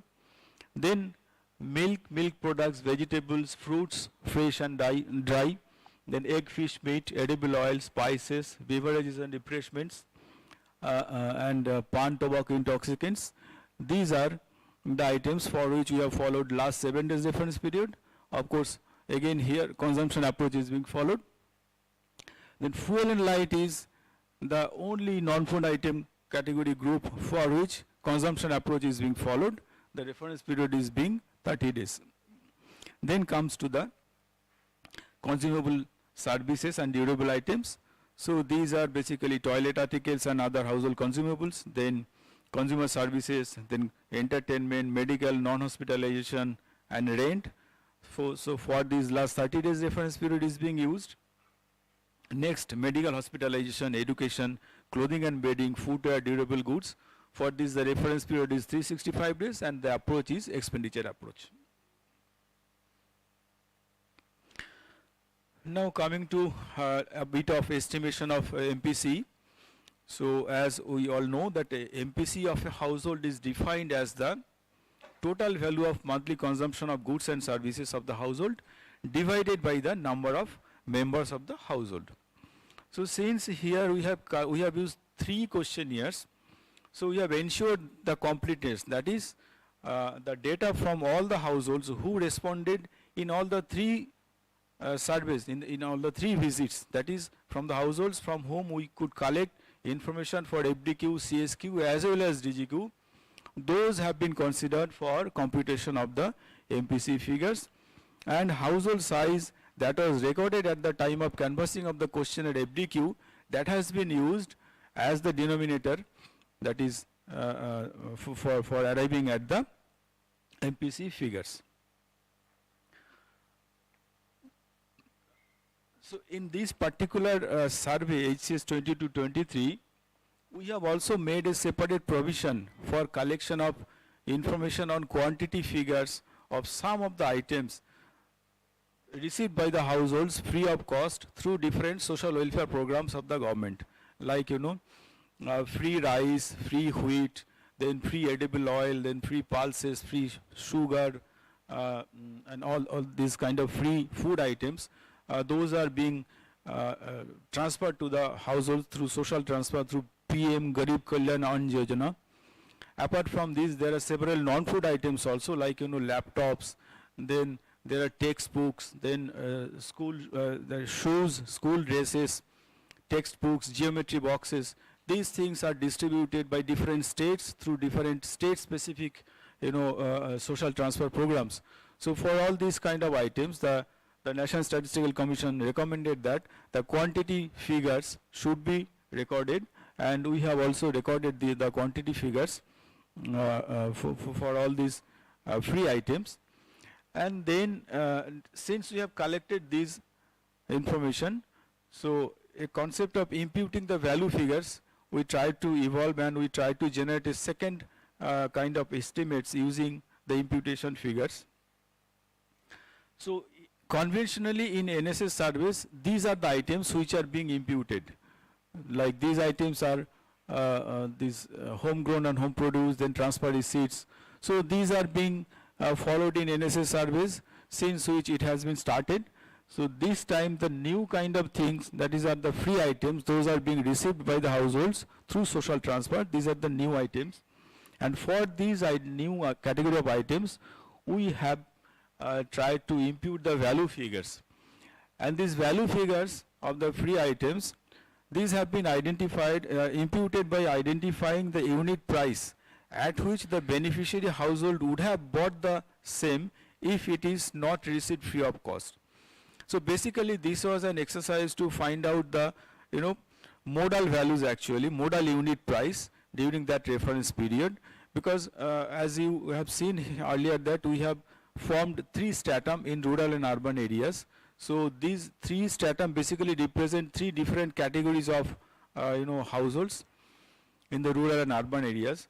So what we tried to do that item wise unit values in these actually 3 stratum by the households, that modal unit prices we have tried to identify, and after that we have imputed. However, imputation of the value of free medical and education services, this has not been done.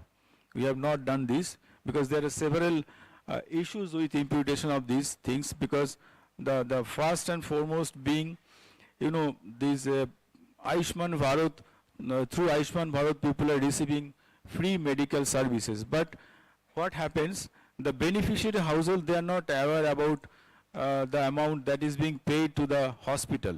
So they will not be able to tell that how much expenditure has been incurred. Even in many of the cases, they do not know what exactly the treatment has been made. So there are several issues with regard to, computation and collection of the information with regard to medical and education services. And keeping in view of all these things, the working group suggested that let us not to make any kind of imputation for medical and education services. Only for the free food items and some non-food items we have made imputation, and we have brought out a separate set of estimates. So imputed values were arrived at using this kind of a formula, that is quantity consumed multiplied by modal unit value. And these are the items which has been considered for imputation. So these are the food items: rice free, wheat free, coarse grains free, jawar, bajra, ragi, maize, barley free, and then pulses free, gram, salt, sugar, edible oil free. So these are being distributed to the households through PM Garib Kalyan Yojana or through National Food Security Act. So, and these are the non-food items. These are laptops, tablets, mobile handset, bicycle, motorcycle, clothing, like school uniform, and footwear like school shoe, etc. Now coming to a bit of the findings, summary findings of HCES. So as I told earlier that we have brought out 2 sets of estimates, one without imputation and another with imputation. Of course, without imputation includes that conventional imputation that NSS is doing for the last so many years for all these HCES surveys. So if we see that for the rural areas, without imputation MPC figures came out to be rupees 3773, and for the urban areas it was 6459, and these are the subsequent contributions of food and non-food items with regard to rural and urban areas. And on the right hand side I have also shown the with imputation figures. Sorry.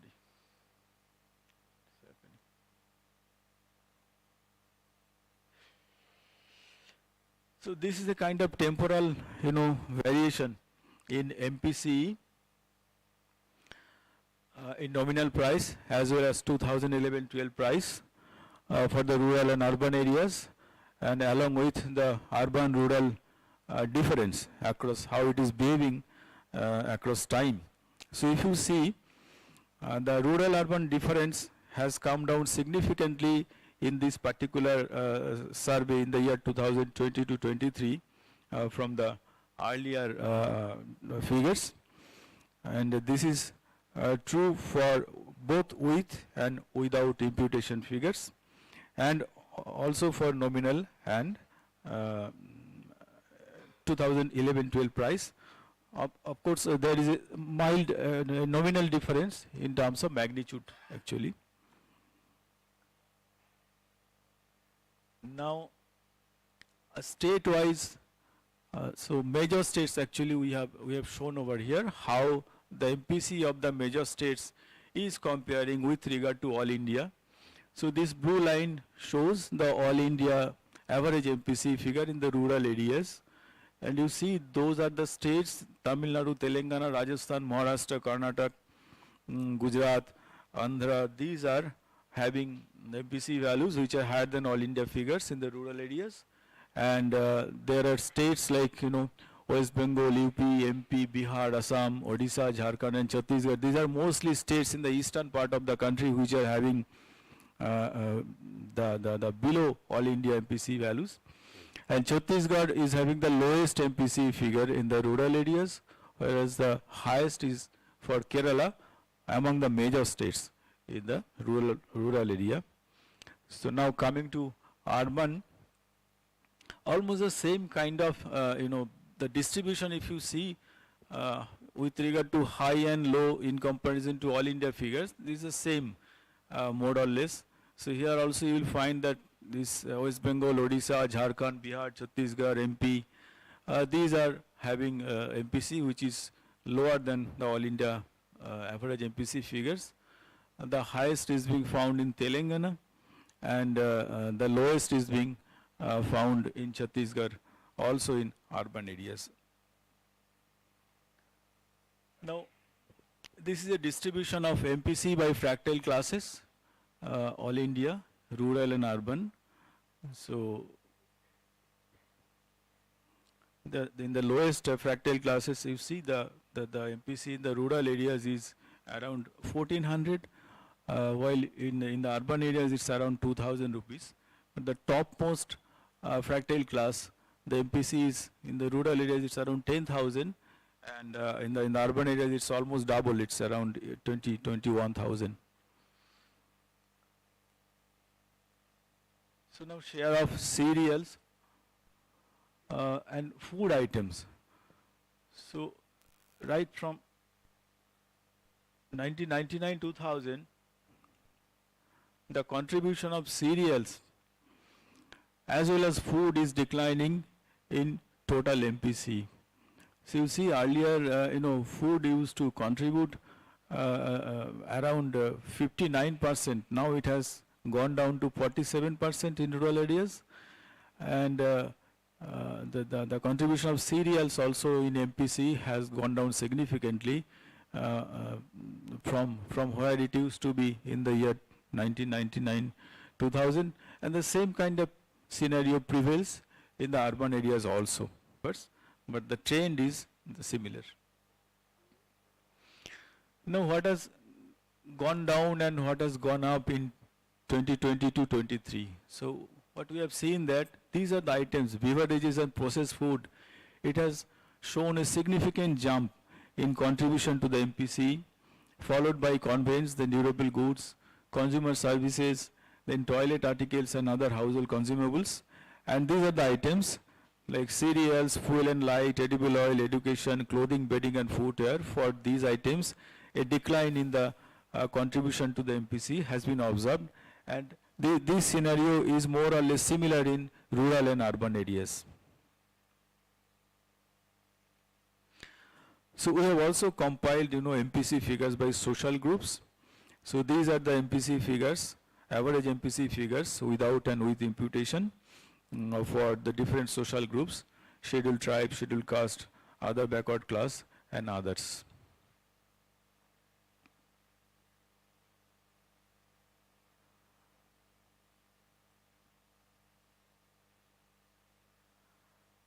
So now inequality and welfare. So in the morning session also a few people talked about inequality and welfare. So we have compiled the Gini coefficient and Gini welfare function at all India level for rural and urban areas. So Gini coefficient, there is a decline from the level of 2011-12, and subsequently there is an increase in the Gini welfare function. If you see here, the Gini coefficient in the rural areas, it has gone down from 0.283 to 0.266, and from urban areas the decline is more significant, 363 to 314, and consequently there has been a significant increase in the Gini welfare function. So now, with regard to inequality and welfare for the major states, so here I'm trying to show at one side Gini coefficient and other side Gini welfare function. So here it is interesting to see that for two of the states, namely Jharkhand and Bihar, see there has been an increase in the inequality when we consider Gini coefficient. But for all the states, there has been increase in the Gini welfare function. So this is the scenario in the rural areas.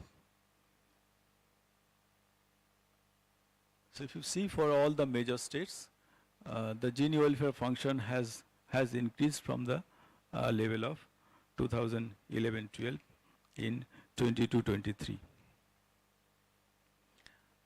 Now coming to urban areas.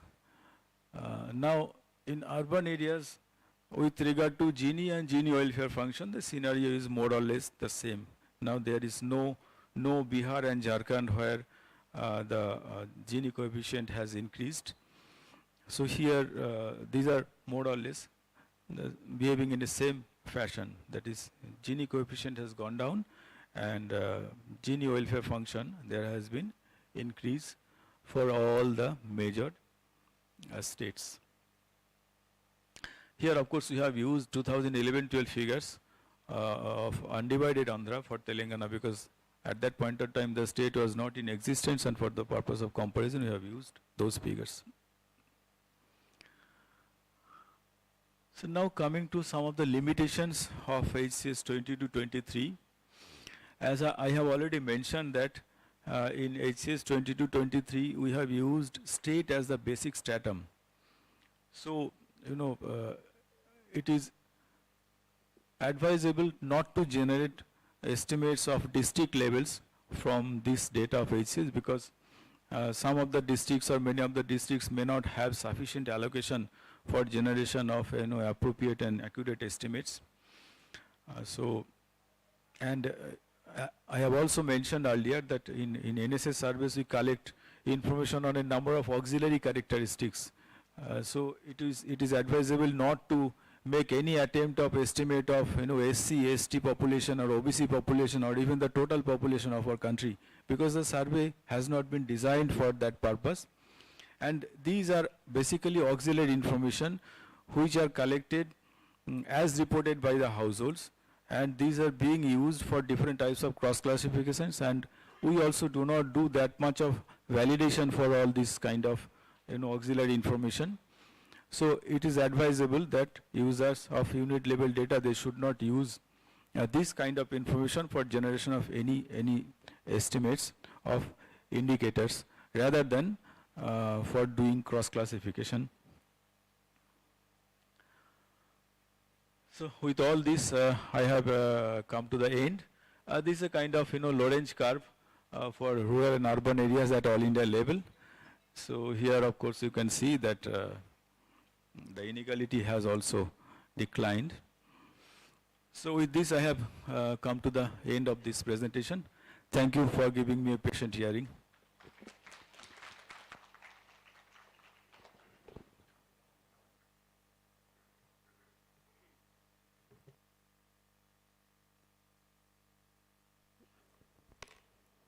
Thank you, sir, for the detailed explanation.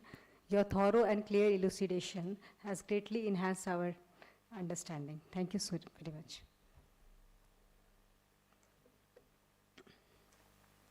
Our next section will be technical session 2 on unit level data and tabulation, for which I would request the DPD team to please be ready for that.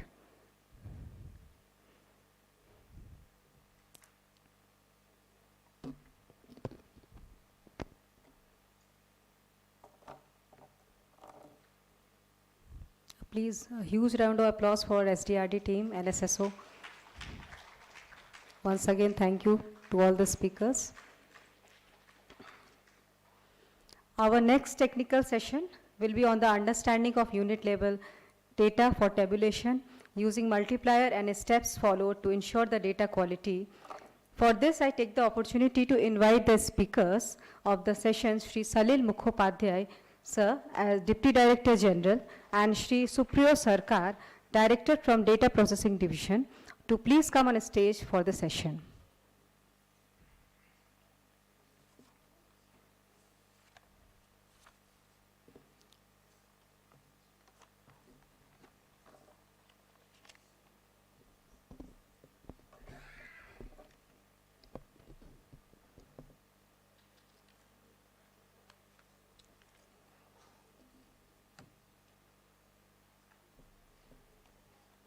Thank you and welcome, sir.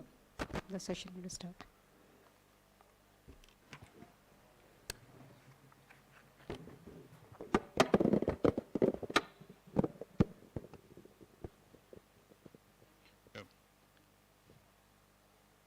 Good afternoon to all. So the previous session basically was what we did and a bit of why it was done. But this session is more on how we did it. In this session, I will first give an explanation of the various mechanisms that are put in place for ensuring data quality. Next, I will give a brief introduction to the feature, the structure, and the content of the microdata. And lastly, I will navigate through the technical aspects of generating indicators using the unit level data with multiplier. So first, I will talk of the steps taken to ensure data quality.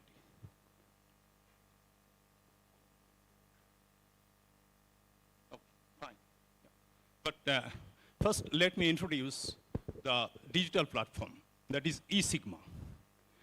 The primary objective of the digital platform is to convert the entire data collection process to CAPI with inbuilt validation mechanisms to ensure faster transmission, processing, and dissemination of unit level data. This digital platform has different modules which basically help in survey administration as well as monitoring the entire process of the survey cycle. At the core of this digital platform, that is eSigma, is the CAPI. This is basically the backbone and the front-end tool for interaction or providing an interface for the interviewer, for the enumerator with the informant. There are other modules also which are very much helpful in ensuring data quality as well as the survey administration as well as monitoring the inter-process. And these modules are in the nature of providing a survey setup, which basically provides uploading the sample list. It is also helpful in task allocation to different functionaries in field operations division as well as for the data processing divisions. Then monitoring of the progress of field work either by the field operations division FOD or the DPD and the DPCs. It also provides a flexibility in portability as well as enhancing the accessibility of the survey resources.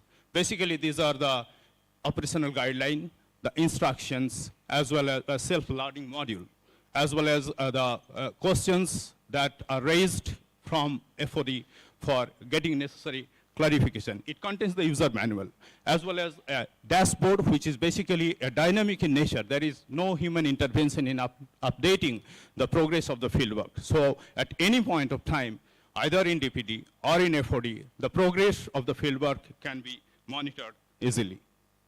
And as I was mentioning, that CAPI is basically the core module. So let us first talk of some of the features of the CAPI. It is basically a data collection mechanism which is possible to incorporate, possible to implement either offline or online. Information is collected in tablet. So actually, there is no hindrance, even if there is no internet connectivity in the remotest areas. And the enumerator submits the information to the field supervisor for each of the FSU once it is completed. And once this FSU is completed, that enumerator, either this supervisor in FOD or the supervisor, data supervisor in DPD, in DPCs, basically checks this in the Windows version or desktop. This helps in going through the comments or providing necessary clarification, obtaining necessary clarification from the enumerator.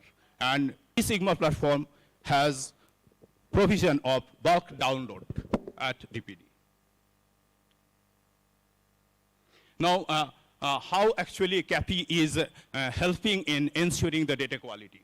Now, CAPI has, as I was mentioning, has inbuilt data validation mechanism. And that is very, very essential that the enumerator, when he collects information, he collects ensuring some inconsistencies in the entire amount of data that is collected. And the checks that are inbuilt in the CAPI are basically covers both the intra-block consistencies as well as inter-block consistencies. The checks are basically of two types. The hard checks, which cannot be bypassed. Then the hard checks are either from the drop-down menu, so that the enumerator can select only the eligible the codes. Second is some of the fields are auto-filled. Some of the fields are auto-calculated, just like the subtotals.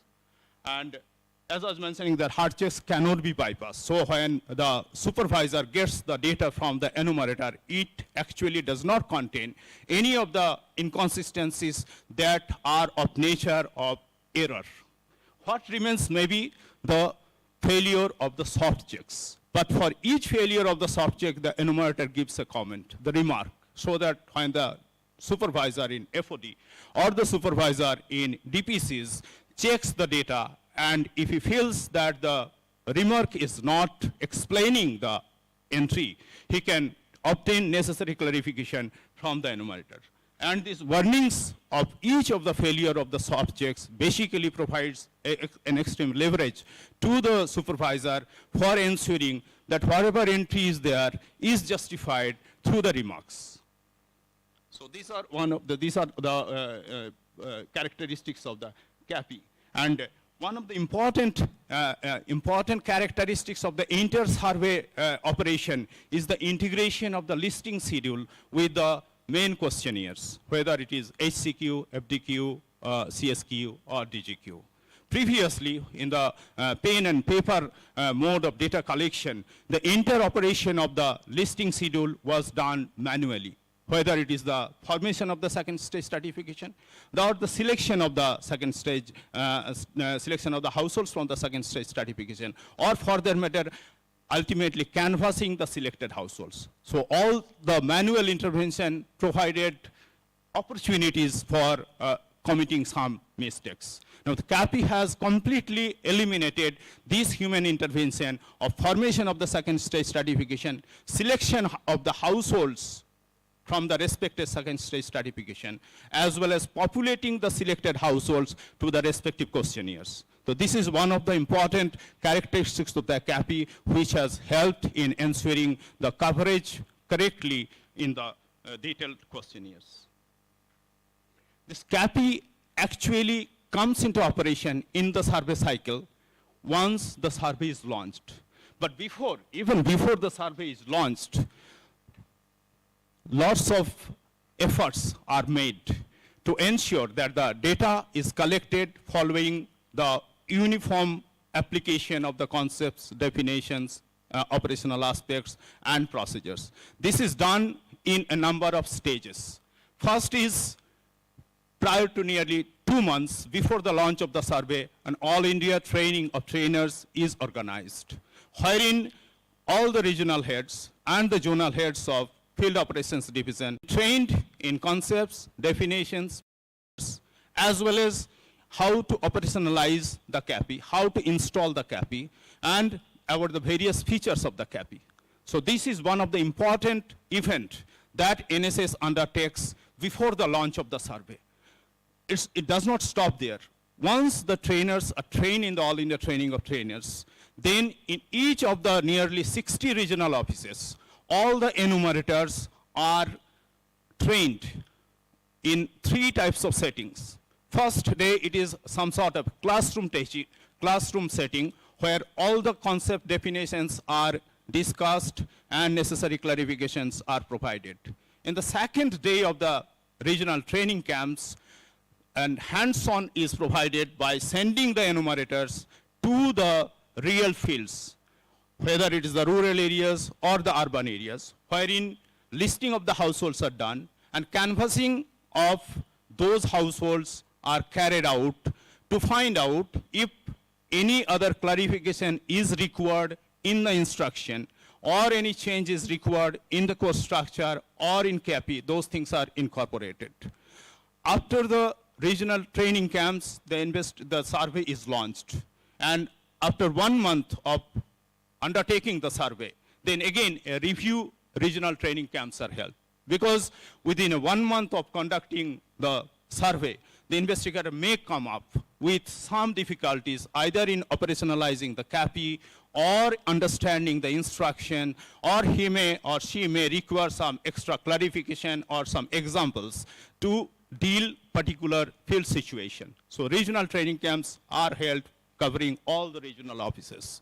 But the system of interaction with the enumerator, that is field and data processing division or the survey design and research division, does not end only after the conduct of the review RTCs. Throughout the inter-survey period of 12 months, every month in field a monthly meeting is held where the enumerator seeks clarification on his doubts. Whenever he or she faces a peculiar field situation, which maybe the instruction does not provide adequate clarification, or it is a problem of interpretation of the instruction. So additional queries are raised, and all those things are answered by data processing division or survey design and research division, to whom this particular clarification basically refers.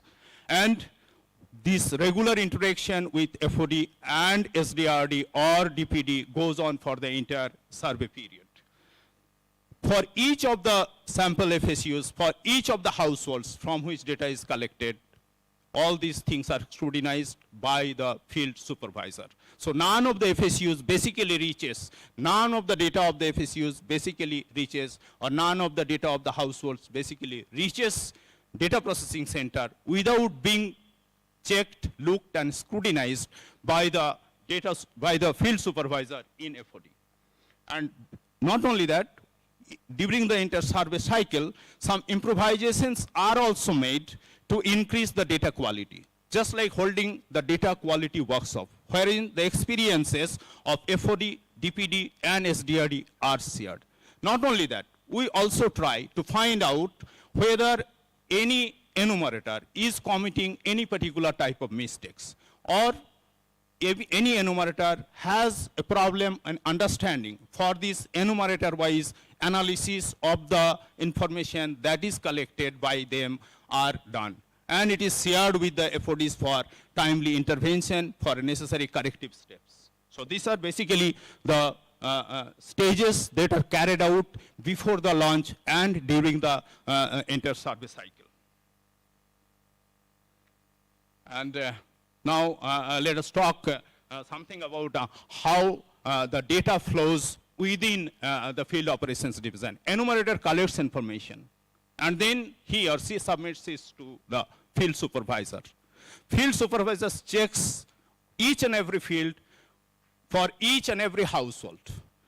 Once he is satisfied that the data does not have inconsistency, or at least apparent inconsistency, then only he circulates or he transmits the data to the data processing center.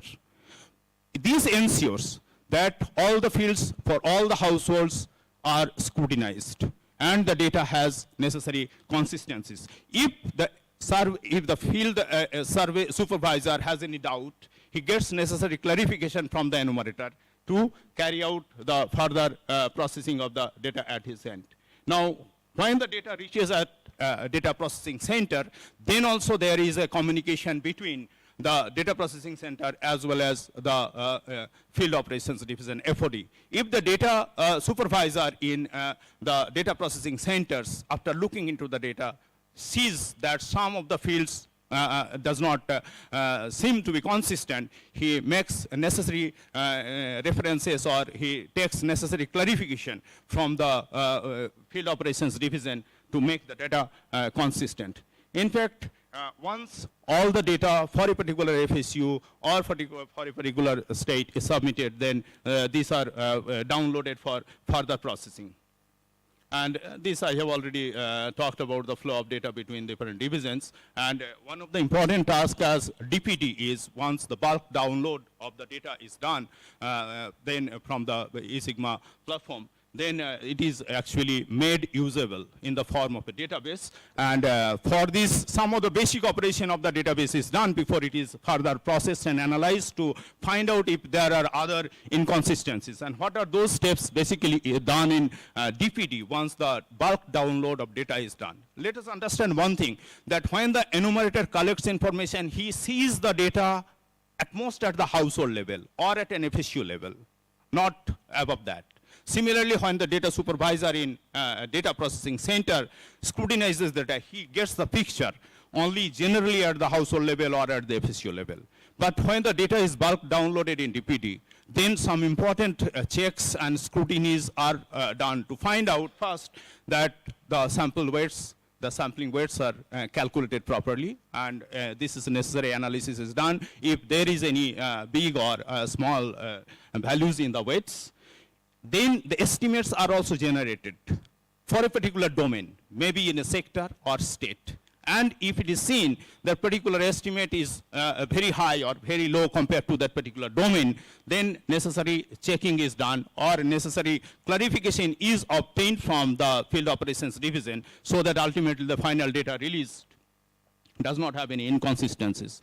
At this stage, very high or very low values which have direct impact on the estimate at the state level or at a particular domain level, those are also identified, and we obtain necessary clarification from the field so that when the final data is released, it does not have any inconsistencies or very high or low values. Here, important thing to mention, that data collection division is field operations division, and data processing division is the DPCs or the DPDs, and these two are independent agencies. So there is no agency bias we can claim that in the collection as well as in, this is one of the important features of the inter-NSS. And after this, I will talk of the features of the unit level data and the structure and content of the unit level data, as well as use of the unit level data with multiplier to generate the estimates. Let me first show that when somebody wants to download the microdata, this is the screen that is shown. The very purpose of showing the screen is that it is not the unit level data or the metadata that is released in public domain for the user. It accompanies lots of other documents also. In fact, the entire operational guideline, what we call the instructions to the field staff, as well as each and every itemization in the questionnaire, these are released. This helps to the user in understanding how the different concepts, definitions were operationalized, or what were the different items on which information was collected. Because the report may not have tabulated all the or at different disaggregated level. So this helps the user to understand the entire resources that is available in the unit level data for the processing. We also provide some sort of guideline to the user about how to use the multiplier, how to use the unit level data, and the structure in the form of the layout of the unit level data. And I must mention that one of the important feature of the unit level data is that it is always available online, 24/7, free of charge. This is one of the important characteristics of the feature of the unit level data that NSS releases. Yeah. let me talk about it. If we look at the unit level data, we are familiar, especially those who are working with NSS unit level data. The data is organized in different levels. These are nothing but the database. And it is necessary to organize the unit level data in different levels considering three aspects. First of all, the size of the unit level data. The number of records is formidable. So it is necessary to split the data in different databases. This database is arranged, or these unit level data levels are arranged thematically. One, and each of the unit level data database has the primary key identifier. It may be primary key at the household level, or it may be at the person level, or it may be at the item level. So that once we have these 15 levels in which the database for the household consumption expenditure data is released, I can extract for any household, for any distinct household, the information from one level as well as information in another level. Suppose I want to know, for an example, I want to know the consumption or use of durable goods by a particular social group. So I can have from level 1, the information on the social group with the related identifier of the household, and this identifier, the basic primary key, is the 5-digit first stage unit codes, 1 digit that is second stage stratification code, and 2 digit for the household. So these 8 digits basically, these 8 bytes basically identifies a particular household. So all these levels has that identifier. In some level we will have the identifier at the person level also. So, and as I was mentioning, this is thematically arranged depending on the questionnaire, the section, and depending on the information that has been collected, and gives the number of records. The number of records runs in millions in some cases. So this is necessary that the data are put in different databases for ease of the user to use the data. Yeah, this is particular at the typical level. How does it look? It has this highlighted portion. Highlighted portions gives basically the primary key for this particular level. It is FSU. This is 5. Length is 5. Then second stage stratification length is 1. And the household, sample number of household length is 2. And this enter from serial number 1 to serial number 16, this is basically a common ID, which is available in all the levels. This is basically the common ID available in all the levels. In all the levels, you will find in the Excel that is released along with the microdata, you will find that common ID. Common ID is nothing but all these 38 bytes, from 1 to 38. Yeah. And this is another level, so let me skip that. This is, as I was mentioning, that the level-specific primary keys are there. And this primary keys for some of the levels I have given, it is FSU plus SSS plus household number. This concatenation will provide the primary key. In some level, it is the household serial number, household member serial number also. A brief about the basic idea about the multiplier. This basically, if we look at this portion, it gives the total number of the multiplier is like that. The total number of first stage units in the particular substratum, out of which the total number of first stage units surveyed. This is a capital NST divided by small NST. This gives the actually jacking up factor attributable to the total number of first stage units surveyed. D is basically if any sub-unit is required to be formed in the FSU. Previously, those who are the old-timers handling the unit level NSS data, they are familiar with the concept of Hamlet group or sub-blocks. Here it is basically the sub-units that is formed. And in this particular, FSU, total number of households listed is capital H in a particular second stage stratification, out of which small h households have been surveyed. So this is another jacking up factor contributing to that multiplier calculation. And now I will talk of how to generate estimate from the unit level data using multiplier. We have to remember a few things before actually generating the estimate. We have to remember that for the particular item or for the particular item group or MPC as a whole, for a particular domain, when you want to estimate, you have to extract the information from the relevant level, understanding in which level that particular information lies. This will be guided by the layout to the user. So the user from the layout can understand where the particular information with respect to the particular item or item group he is interested or she is interested in finding. And then the weights, the multipliers. While using the multiplier, we will always have to divide it by 100 because the multipliers is given in 2 places of decimal. And multiplier is available in all the levels.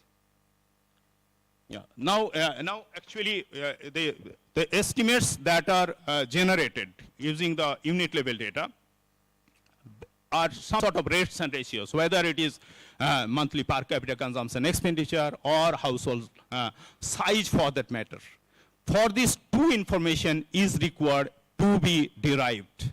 One is the design-based estimate of the households for that particular domain for which the estimates are to be calculated. If I am interested in finding for the particular state, for rural areas, suppose the MPC, I need to find out the design-based estimate of population in that particular domain, that is state cross sector. This is one of the things. If the indicator relates to per household, we need to find out from the data the design-based estimate of the households for the particular domain. So these basically, in most cases, are the denominator for the estimates that are generated with the households or population. Now, I am giving an example. Suppose I want to calculate the monthly per capita consumption expenditure of finished pan. This is the bitter leaf actually with all the condiments and ingredients added. Suppose I want to estimate, this is an item. This item lies somewhere. So first of all, we have to identify where does this particular item lie. If I want to calculate it for the rural areas of a particular state, so I must from the data extract the values of consumption of pan for that particular state. I must also know the household size that is in food block as well as the household size for that questionnaire in which this particular item is available. Because as was being mentioned in the previous section, that for calculation of monthly per capita consumption expenditure, the reference household size is the food block, the food questionnaire. So whatever is the total household size in the food questionnaire, that has to be found out, as well as for that questionnaire in which this particular item is included, that are to be also found out, so that necessary adjustments are made. And what we need now, the data requirement will be the household size in the food questionnaire, the household size in the CSQ questionnaire, because the consumption of finished pan is one item in the CSQ questionnaire. And these are available in level 15. Up to that, it is fine. And then expenses. This is available in level 10. So the layout that is in Excel, that will provide the necessary guidance to the user where to find this item, in which questionnaire to find this item, in which level to find this particular item. Okay, fine. But these two information, the household size for the food questionnaire as well as the household size for the CSK question is very, very important. As well as another important aspect is to find out that it is monthly per capita consumption expenditure. So necessary adjustment may have to be made to transform the reference period to monthly if the item on which information is collected does not have a reference period of 30 days. For food, for this pan, finished pan, the reference period is 7 days. So information that is collected from the household refers to the consumption in a period of 7 days. We have to jack it up with a multiplier of 30 by 7 to convert it to monthly expenses. Another adjustment that is required is that in the CSQ questionnaire, where is the consumption of pan appears, it basically gives the consumption by the household members which were recorded during the canvassing of the CSQ questionnaire, which may be different from the household sizes or the number of members in the household which are in the FDQ questionnaire. Since the per capita in the context of MPC refers to the household members in the FDQ questionnaire, another adjustment will be required by this household size P1I, that is the questionnaire, divided by the household size or members in the CSQ questionnaire. So that now my estimate refers to monthly by an adjustment factor by 30 by 7. Another adjustment is with reference to the household size, that is food questionnaire household size divided by CSQ questionnaire household size. We need the multiplier also, because the value, that is YI, value of consumption of pan in the rural areas for a particular state, when is added, when is multiplied with the multiplier and added over all the households which have consumption of pan, this gives the total value of consumption of finished pan. Now we have to divide it by the total population of that particular sector, particular domain, which is basically nothing but the total number of persons listed in the FDQ questionnaire multiplied by the corresponding multiplier. So this gives the item-wise estimate of a particular consumption. Now I can extend this. Suppose I want to estimate the MPC for a particular item group. Let me consider this bedding, clothing and footwear. This is in the DGQ, that is in the durable goods questionnaire, which has a reference period of 365 days. So here, in that case, what we have to do is that we have to make an adjustment of 30 by 365, because information on clothing, bedding and footwear, where adjustment will be required with respect to the population on the FDQ questionnaire.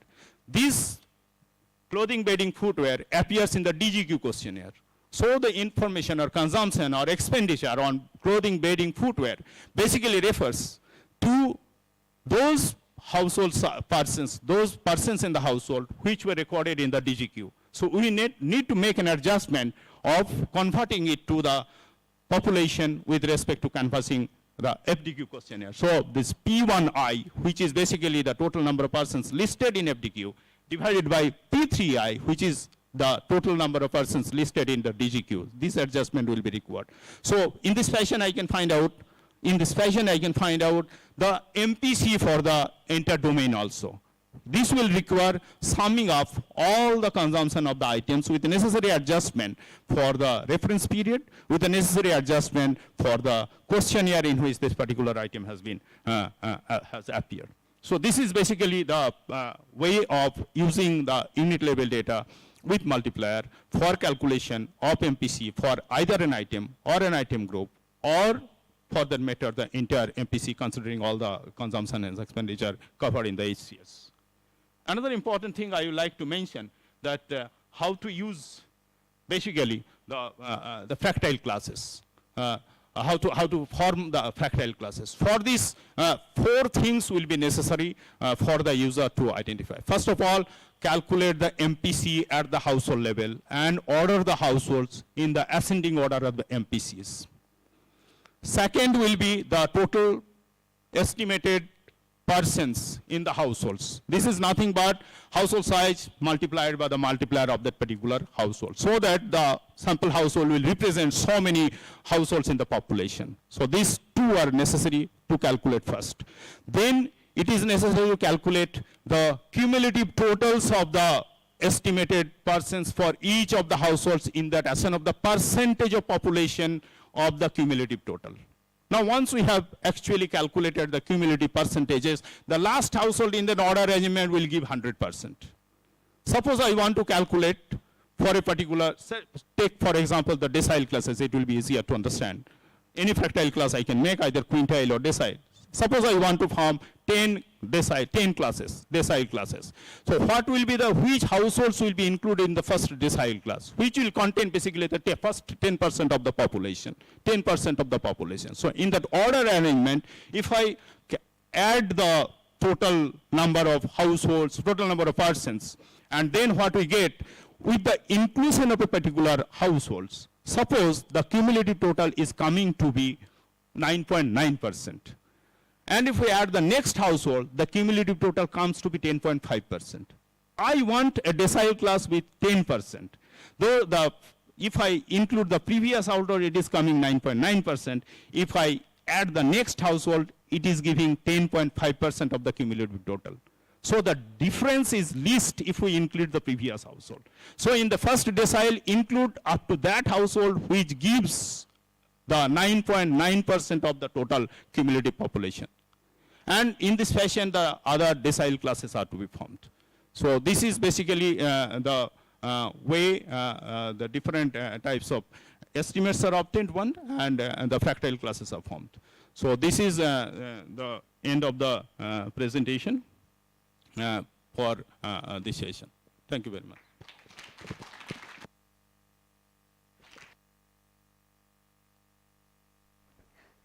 Thank you, sir, for your insightful presentation and putting light on the use of new technology, that is KP, and detailing the data processing and validation trainings that is being used in NSSO, and on the understanding of the unit level data tabulation plan and making it comprehensible for the audience to understand the essential process involved. We hope that the deliberations and the discussions held during this conference have been valuable till now, and you have helped us to get the greater visibility and the uses of this HCES survey. So next we will have the open discussion and question answer. So thank you, sir. A huge round of applause for the DPD team of NSSO, please.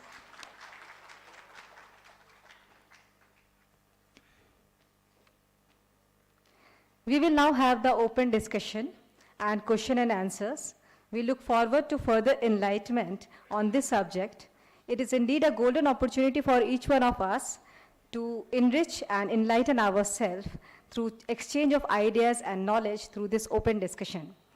For this, I would like to invite Shri Salin Mukhopadhyay, sir, Deputy Director General, Data Processing Division, Srimati Kanchana V. Ghosh, Deputy Director General, Field Operations Divisions, Shri Amitabh Shah, sir, Deputy Director General, Survey Design and Research Division, Ministry of Statistical and Program Implementation, and we have a special, we have Priya Devanshi, Deputy Director from Survey Design and Research Division, and Supriyo Sarkar, Director, Data Processing Division.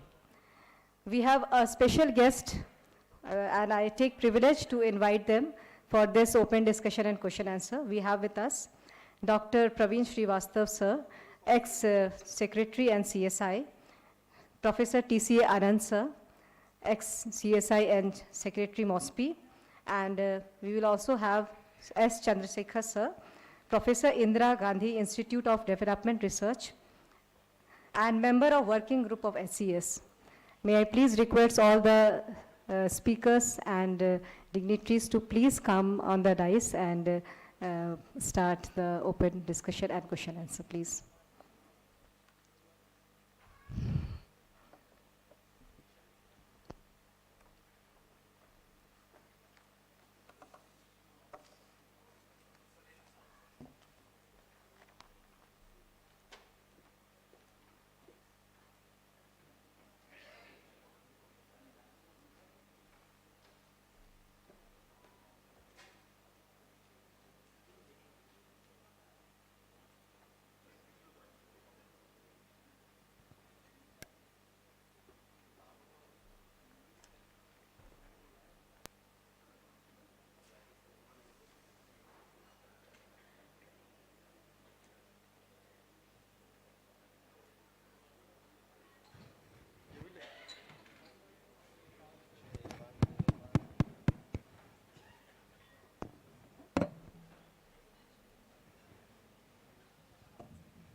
The stage is ready, sir. Now I would request all of the dignitaries and speakers to please come on a stage.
Thank you, sirs and ma'am.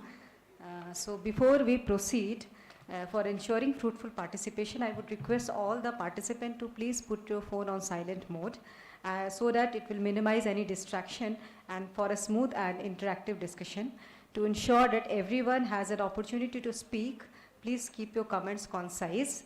Please raise hands or signal the moderator when you would like to comment. Keep the discussion relevant and productive. I would request the moderator and the coordinator, Shri Ashish Saxena, Joint Director, Survey Coordination Division, NSSO, MOSPI, to please coordinate and help the participants to put forth their comments during the open discussion and query session. Thank you.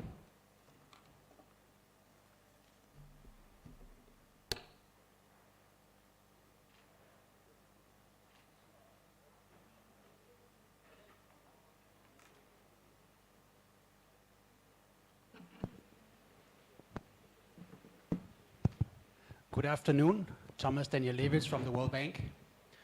First, I'd like to commend the organizers and thank them for inviting us. This has really been a great event so far. So we're really happy to be here. This is a very, very important survey, obviously for many, many purposes.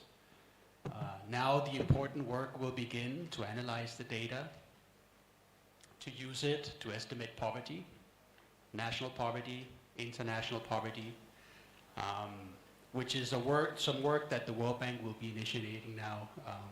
Obviously, our mandate is to estimate poverty according to international poverty lines using international standards. For that, we will likely need to do some adjustments, imputations, and so on to the data. And we're looking forward to initiating that work together with MOSPI, with NITI, and with other stakeholders. My question is more technical. So we understand that there's field work going on the next round of the consumption expenditure survey. So it's a little bit of an unusual way of doing it. First a round, release the data, then the next round is already ongoing. So my question is whether this will be the new norm, whether this will be the new way of conducting this survey, if we can now look forward to maybe having annual estimates of consumption expenditure, or if the plan is to go back to the old frequency of doing it every 5 years or every 3 years. So if you could show some lights on the strategy for the consumer expenditure or the consumption expenditure survey going forward, that would be very helpful. Thank you. Hello, good afternoon, sir. So this is Balakrishna from BITS Pilani. So I have, first of all, I'd like to congratulate this team for nicely presenting this detailed survey, which can be highly used for various policy purposes. So my first question is related to this comparison of this latest survey with the earlier survey. Because as you know, 9, 10 and 11, 12 is have a type 1 and type 2, but here this data is only the type 2. So how it is it like direct can you able to compare because the different survey pattern has been followed. And one of the chart you have also included 4-5 data, you make some comparison.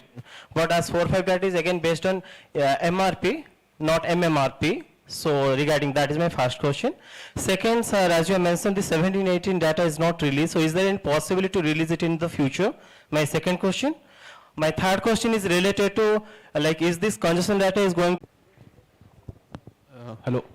Hi, sir. My name is Priyansh. I work at the Financial Express.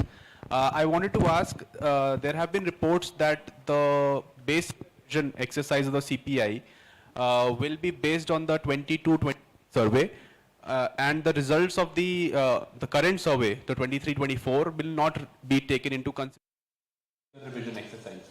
So I wanted to ask, some people have said that 22-23 survey also reflected the pent-up demand because it was the immediate year after the COVID pandemic faded. So some sort of pent-up demand was part of in this survey.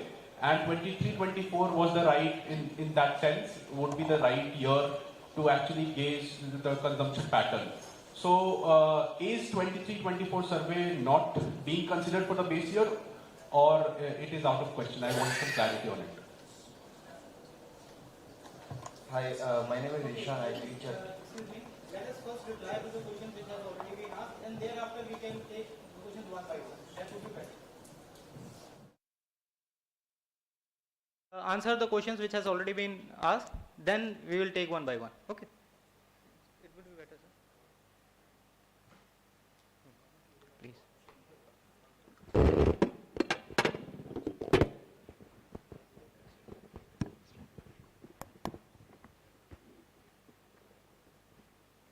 See, with regard to these two surveys, so I have already shown during my presentation that a decision was taken to conduct two surveys for facilitating a decision, because you know what happened that time, COVID came into being, and there was an apprehension that you know the immediate period of COVID may not be the correct base year, or it may not be the normal period actually.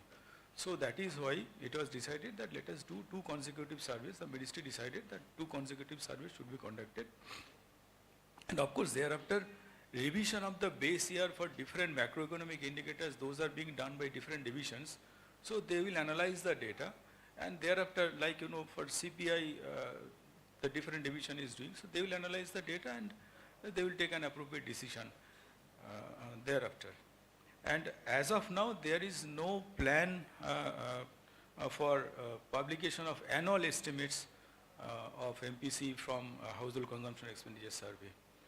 So, it will be, there is a proposal, we are considering that it may be of lesser frequency, but it has not yet been decided what exactly is to be done. And with regard to comparison of this 22-23 with other surveys, I think our previous CSI, Dr. D.C. Anand, has given some beautiful explanation in his article. So I would like to request him to enlighten you people in this regard. Sir, if you could please. Yeah, sure. Let me just pick up one thing. I think there's an analytical reason to understand why did they do this survey in 2 consecutive years. This particular consumption survey is unusual in the fact that it's a very different design. Households were being approached on 3 consecutive months for components of their expenditure, and those numbers were then aggregated to make household consumption expenditure estimates and so on. This is different from what had been done in the past, where a single schedule used to be canvassed. So up to 2011-12, all the consumption expenditure surveys had a common approach, which is a single schedule. Item list, of course, varied from survey to survey and so on and so forth. Now, this different method is unusual because it makes it and that answers the question about comparing with the past. It doesn't easily lend itself to comparison with the past because a household's expenditure now is an average over 3 months. And the average differs upon two parameters. One, in some households, food will be first. In some households, services will be first. In some other household, durable will be first. So it's a very good average of the total, but at the household level, there is obviously a difference. So question conceptually is, how good is this? Now, you have no reference base to compare quality because the earlier surveys are strictly not comparable. So another way when in service methods and your other people here who can sort of, Sonality can also, you can do a comparison between two surveys to check quality. So what they've done is doing it over 2 consecutive years, and it gives you sort of way of getting internal quality assessment of both by doing a matching of the estimates which you get across 2 years to see how robust the estimates are. So it's a thing being done because a novel design has been experimented. You did not have the luxury of conducting an experiment and then choosing a method to do it over 2 years. So that allows you to do a quality assessment. So it's a good approach. It will give you, when the second year's thing comes out, you'll get a sense of how good the 2 estimates are by looking at the numbers as they come out. So that's the basic reason. Doability over an annual estimate, the government will have to take a call based on cost versus usability. Technically, any survey can be done annually. It's just a matter of, are you willing to spend that much money for it, and whether the benefits of the data annually are adequate for that purpose. Now, that's a call which they'll have to take at some point based on user demand and whatever, but that's a separate issue. But comparability, this will have to be kept in mind because the numbers are different. And I'll give you one sort of feature which will happen. The old 2011-12 data used to have sub-round wise variation. Now, if you want to compare sub-round wise estimates with that in the current survey, it will not be easy because even though sub-rounds can be found out, the comparison is not easy because each household is a panel.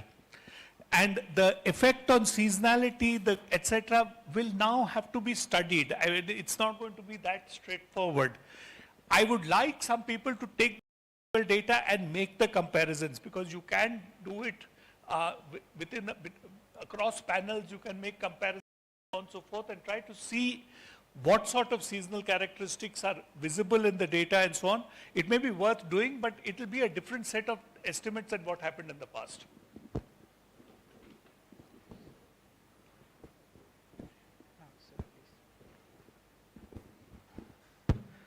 I'd like to add to and supplement what my predecessor, Dr. Anand, mentioned. You see, the rationale behind doing this HCES in a different way emanated from the fact that when we did the 2017-18 data which was not released, the results came at a time when you found that 17-18 was not a good year for a base revision. So how do you take a progressive decision? So we decided we would do annual surveys and make the basis so that you don't have to think backwards on whether that year was good or bad for a base year revision. NSC gave an approval for 2 rounds, but the genesis was that if we could do it on a more periodic basis, you could perhaps shift to chain-based systems. And to quote what Mr. Vivek De Broglie mentioned in one of his articles, CPI would not look like walking into an antique shop. So the fact is that for statistics to be relevant, change is inevitable, it has to be done. And to answer the question of continuity and comparability, if we had followed the same, I mean, just to draw a parallel, the logic of how do you consider a village to be electrified if the definition was the same that you used in 1972 versus what is now, you would not have any comparability or any metric. So when you change a metric, there are 2 or 3 things that have to be kept in mind. One is the limitation that was very clearly explained, but somehow over the time, over the next few months, you'll find several articles still trying to force comparability. and say that this is a bad design or a good design or whatever. But these are changes that have to be done in a statistical system to remain relevant.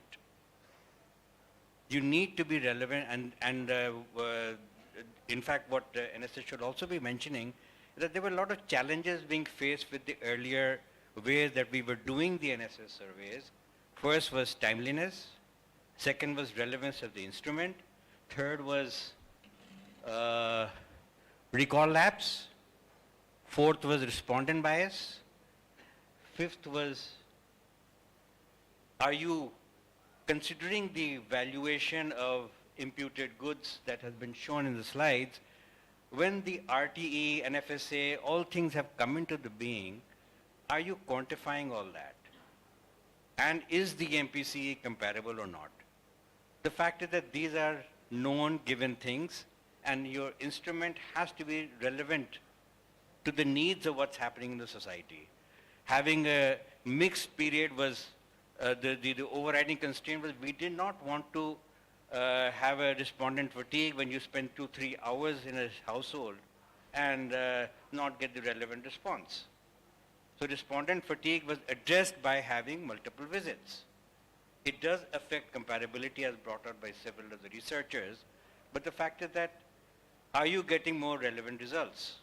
Is it capturing what you're supposed to do? Splitting it into different questionnaires in terms of the fast-moving items, consumed items versus the less consumed items. So that was a design that was forced into the system. And as mentioned, look forward. How the two results are going to be compared, how whether NSC agrees to do annual surveys on this or not is something that's a decision that the ministry will have to take. But the fact is that we should not be apologetic about the reforms that have been improved, that have been brought into the system. It is a progressive thing and we should adopt it.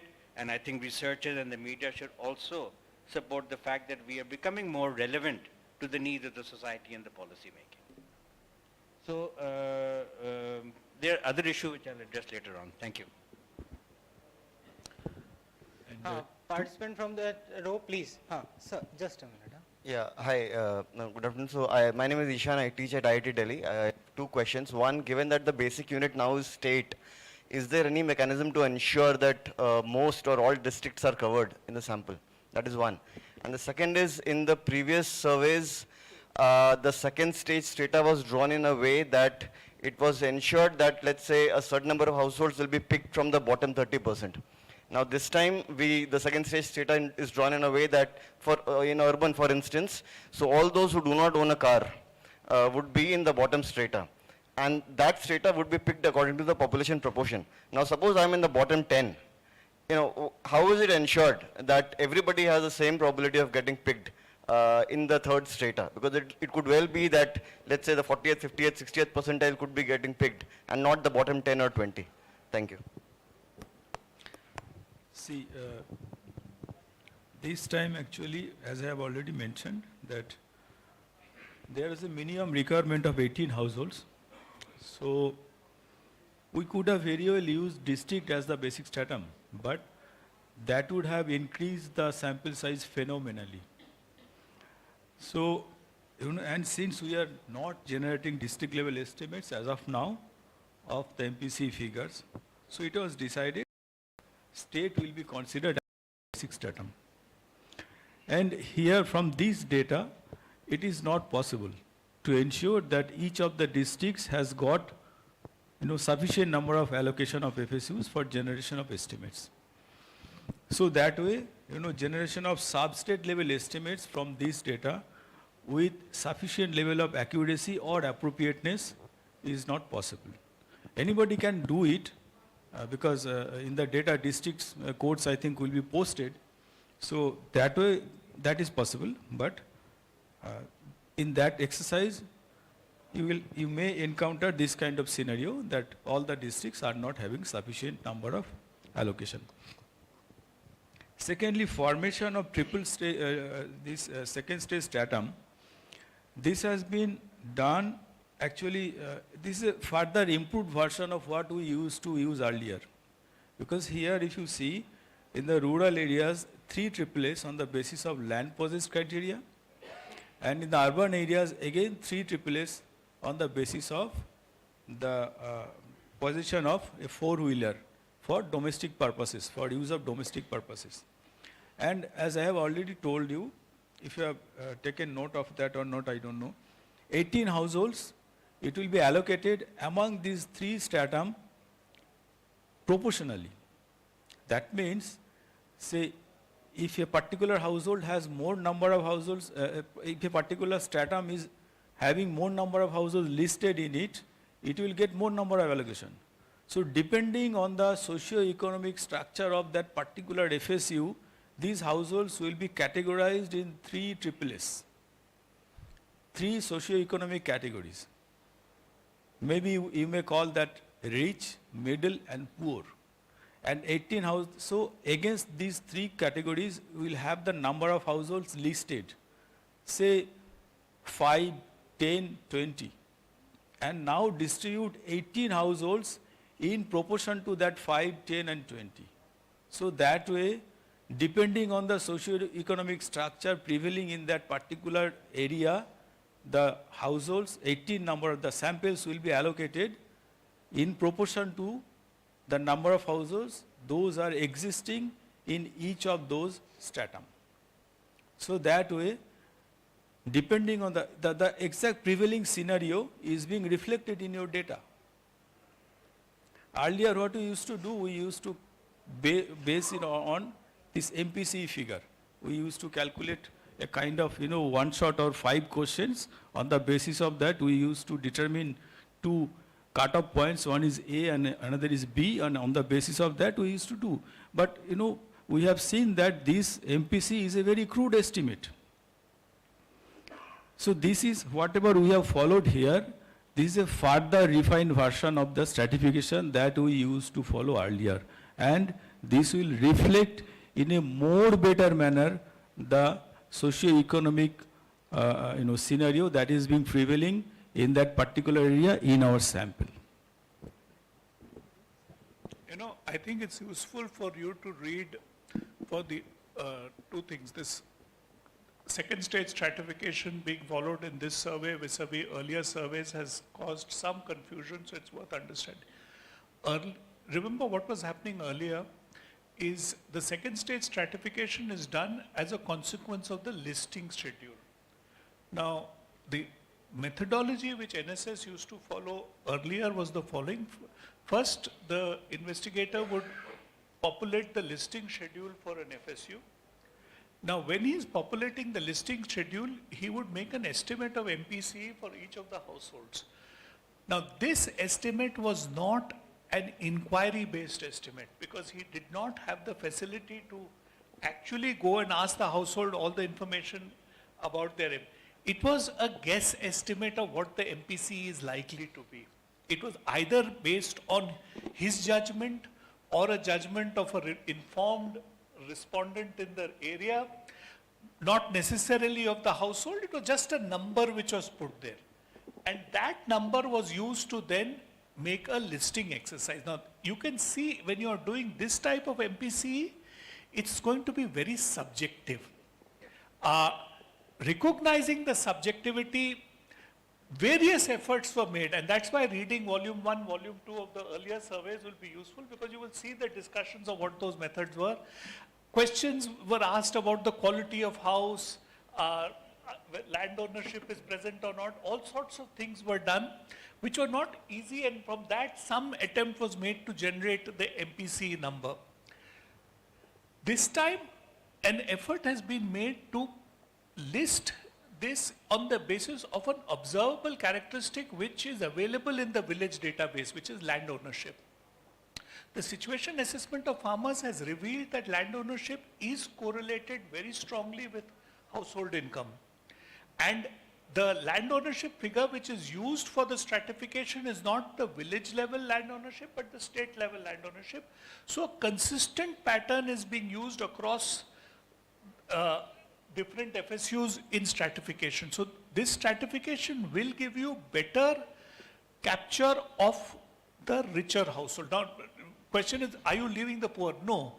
Because remember, there is going to be a large landless category which is also being picked up in the land ownership thing. And in general, all the poor are concentrated in the landless category across in the rural segment. So similarly, in urban, the absence of a four-wheeler will become a threshold criteria to define which ones are likely to be the poorer households. So your capture of different types of households is going to be less subjective, and in any survey, remember at the listing stage you have very little information by which you can be precise about have I got rich or poor. You're actually doing a reasonable job insofar as this is concerned. That's broadly it. So please take a close look at volume 1, volume 2 of earlier surveys. You will find these details given on how the listing schedule is to be populated. Thank you, sir. Ma'am, please. Yeah, good afternoon, everybody, and thank you, Geeta ma'am, for inviting Reserve Bank of India to this particular, very excellent discussion on data user conference. And sir, firstly, I like to congratulate MOSPI that it has got past leadership of the chief statisticians who have got us into this UN Statistics Commission, a membership in the UN Statistics. As Professor Vivek Devroy was mentioning that in the 1950s, we were among the top statistical fraternity of the world. So now I hope that before we reach 2050s, rather when we have our 100 years, 2047, before that we will also be leading the presidency of this UN Statistical Commission. I hope so. And very proud of our distinguished statistical fraternity of MOSPI. So thank you all for that. And sir, I have two questions. One is that NSSO has finally released the results of this survey. And so I'm sure they are very confident about the robustness of the estimates. So having released these surveys, and August 22 was, we were, I think, past the pent-up demand scenario. We were more from August 22 to July 23, we were more into a normal demand scenario situation. So why, according to you, this data is not robust enough to be used? According to you, NSO will be making their own decision, but why, according to you, is this data not robust enough for to be used as the base revision? Because we are really using an antique CPI, as Praveen sir was mentioning. So why should we not go ahead and use it? Why should we wait for another year? It has taken 1 year to get the data after the survey was over. What is the benefit to wait for another year? That was the first question. And the second question was that NSSO publishes the data for all India on rural and urban. Why don't we do an all India, which is rural, urban combined for everything? What is it that we don't talk about that? Why do you leave it for the youth to arrive at that? Why can't we have an all India this thing so that we get an all India picture also along with the all India rural and urban picture? Thank you so much. So I will respond to your second question first. See, the consumption scenario with regard to rural and urban varies widely. If you see our report and if you see the item-wise consumption in rural and urban areas, you will find a lot of differences. So do you feel that combining rural and urban figures with regard to consumption expenditure has got any meaning? We do not feel so. So that is why we could of course publish it. It's not a difficult job, because forgetting about rural urban division, just multiplying with the weights, anyone can do. No, that they are doing. Perhaps some kind of adjustments they are doing, or No. CPI is being published for rural and urban areas separately. Okay, yeah. That is there. But with regard to NSS, that is our version, that is our opinion. So that is why we do not combine. But of course it can be done. In some of the surveys, I think we are publishing rural-urban combined. But here in household consumption expenditure, we have not done this. No, I am saying, you can do it. There is one reason, Shamika is not there, but at the moment, we've not had a census for a while. You can do it whenever you like. The problem is whether the rural-urban weights from the 2011-12 or even from the projected population which is available from the Health Ministry or the World Bank database, are they reliable? And this is an open question. Some people feel it's all right. There is a feeling that we probably are underestimating urban, which is my personal view. The answer will become clear only when the census gets done. So there will be a certain degree of noise, higher noise if I gave you an aggregate estimate. NSS is being careful in not doing it themselves and leaving. After all, it's a very rich community of users. All of you have the statistical capacity to do it. So NSS is taking the line that you do it yourself. But in PLFS, they give you an all India estimate. So it's a game. I mean, you can do it, but this is the problem. And that's something which CSO will have to sort out when they do the CPI calculation, which weights to use.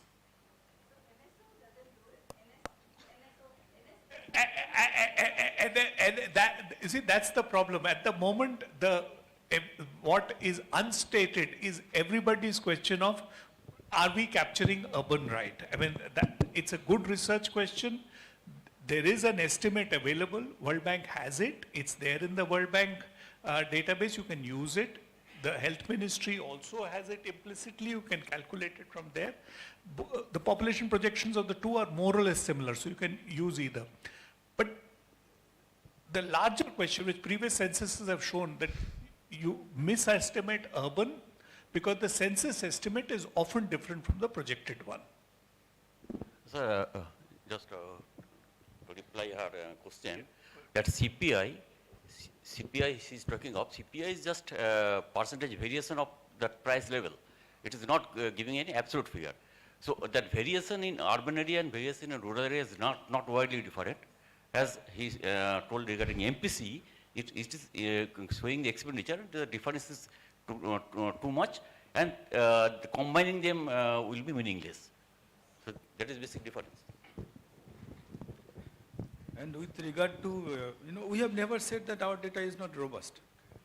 Even we have not said that our 22-23's data is not robust. That we have never said. Yes. So there is no question of, this robustness of our data. So data is robust. There is no question on that.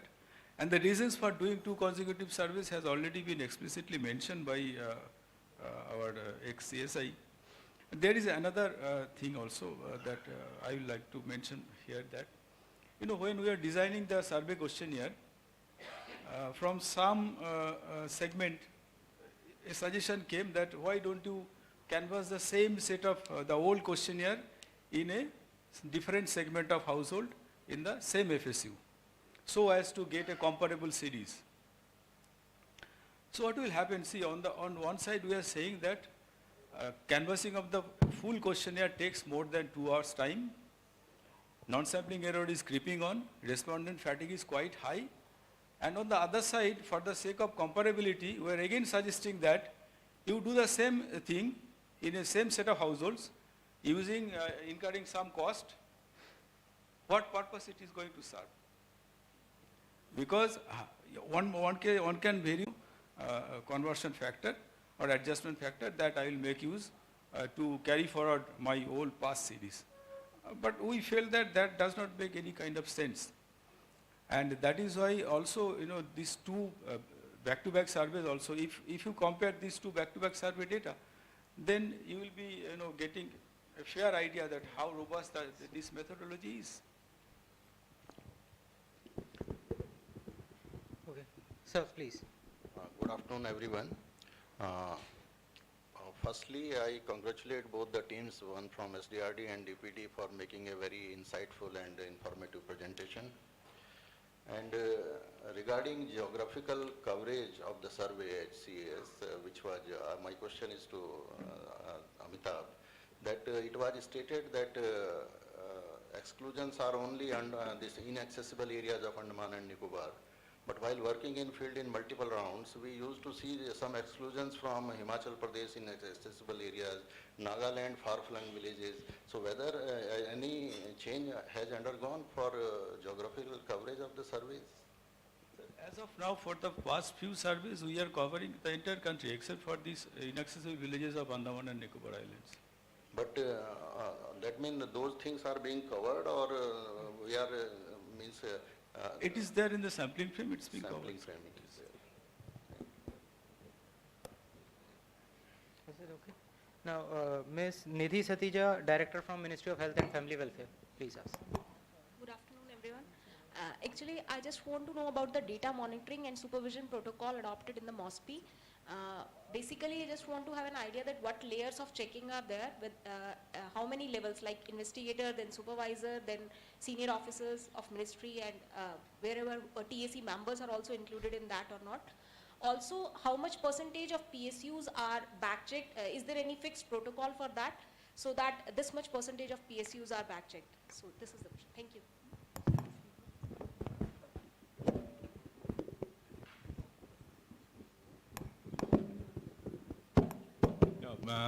As far as the layers of checking is concerned, there are already a set procedure exists. As I was mentioning that all the FSUs that are surveyed, these are necessarily inspected. That necessarily all the schedules of the households are scrutinized in the FOD itself first. Then when the data goes to processing centers, again they look into the data to find out the inconsistencies or entries which cannot be explained from the remarks or comments of the enumerator.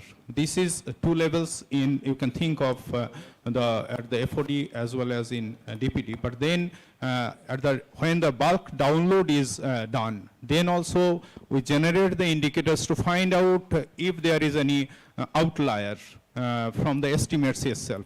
These are the things. Besides, the senior officers, they also undertake visits and inspection to the FSUs.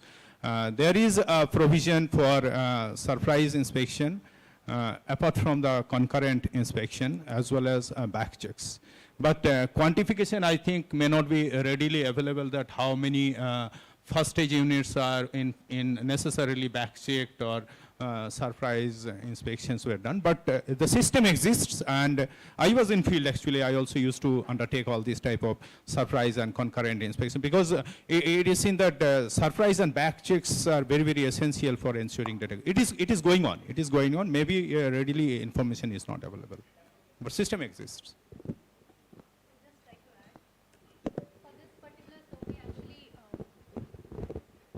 For this particular survey, considering the change in methodology and all, so more efforts were taken for doing this back checks and all, especially in the initial months.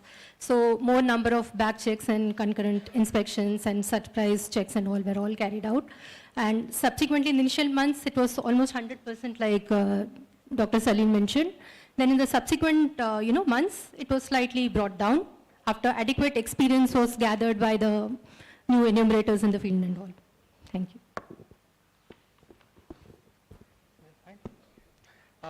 Just a minute. Shri Deepu Rai from India Today. Please provide the mic, please.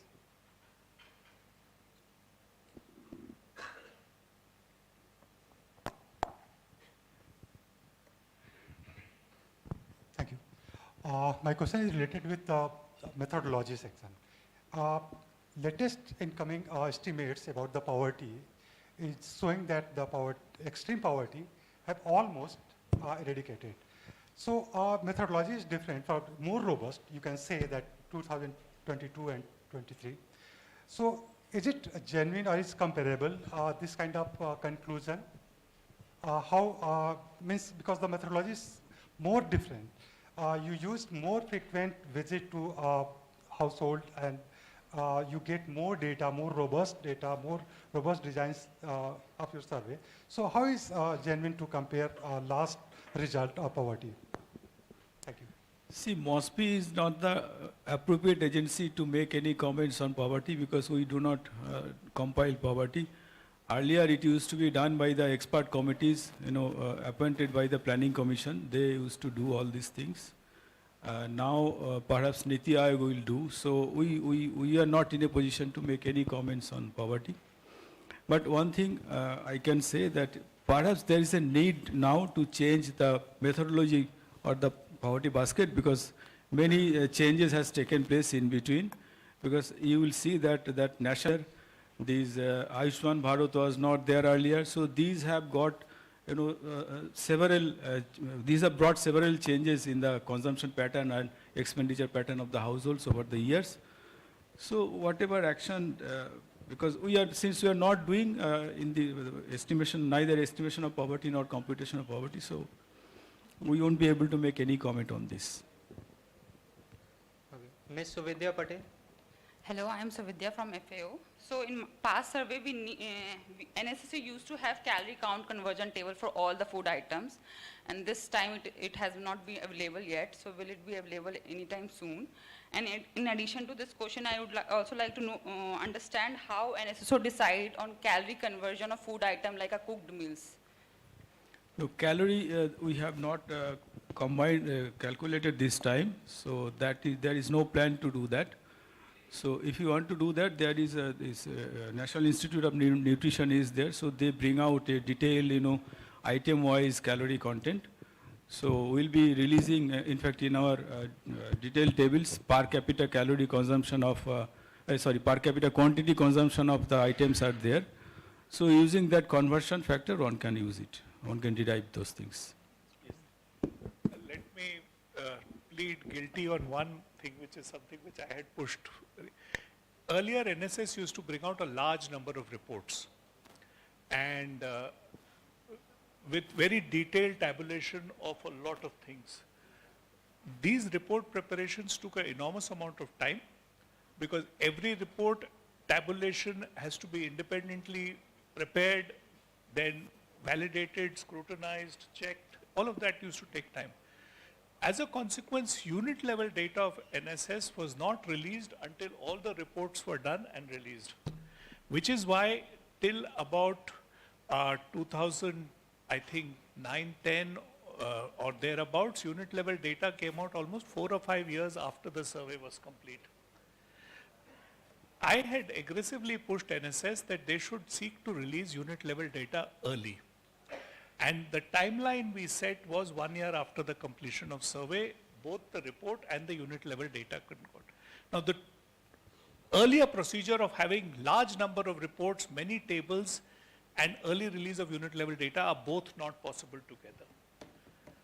What has happened in the last 15, 20 years is there's an enormous capacity of analytics across the universities. Capability of analyzing unit level data is very marked, very widespread. NSS itself has done lots of training programs. NSO has done training programs. There are, the YouTube website has detailed guides on how to use unit level data. So aim is to empower the user. And this was my push. And I'm very glad NSS is following it.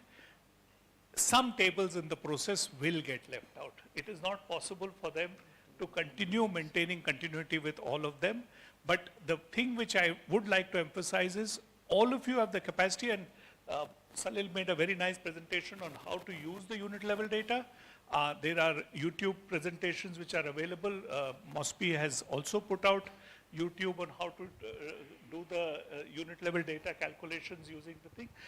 They do spell out how you can do this. So there is a mea culpa on some of it.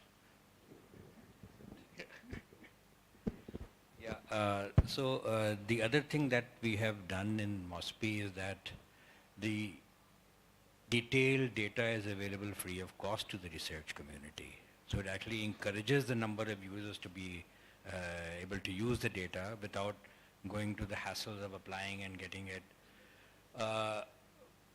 But there is, as Sarah was mentioning regarding this entire community of researchers who have been exploiting NSS data in the past, there's again a new community that has come up that wants to, popularize their tools. So the sandboxes that we were talking of when the current secretary was mentioning in the inaugural address, that needs to be encouraged along with the innovation hubs. And I'm still dreaming of the day that the computer center is able to develop a platform that a researcher can just put down check boxes or drop down menus and the proportions get generated on their own.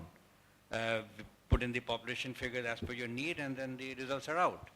But that's something that you need to really work on, and if you can do that, the computer center really will do a lot of help for the research community, especially those who are not the pundits who can understand the intricacies of multipliers and how to use them.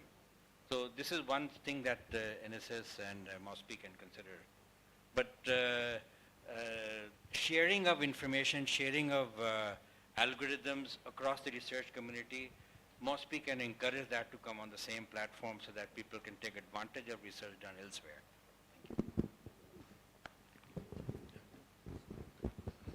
Okay, whatever I'm going to say is strictly my personal view. I think we need to put a human face to this whole data collection process. I was part of the working group.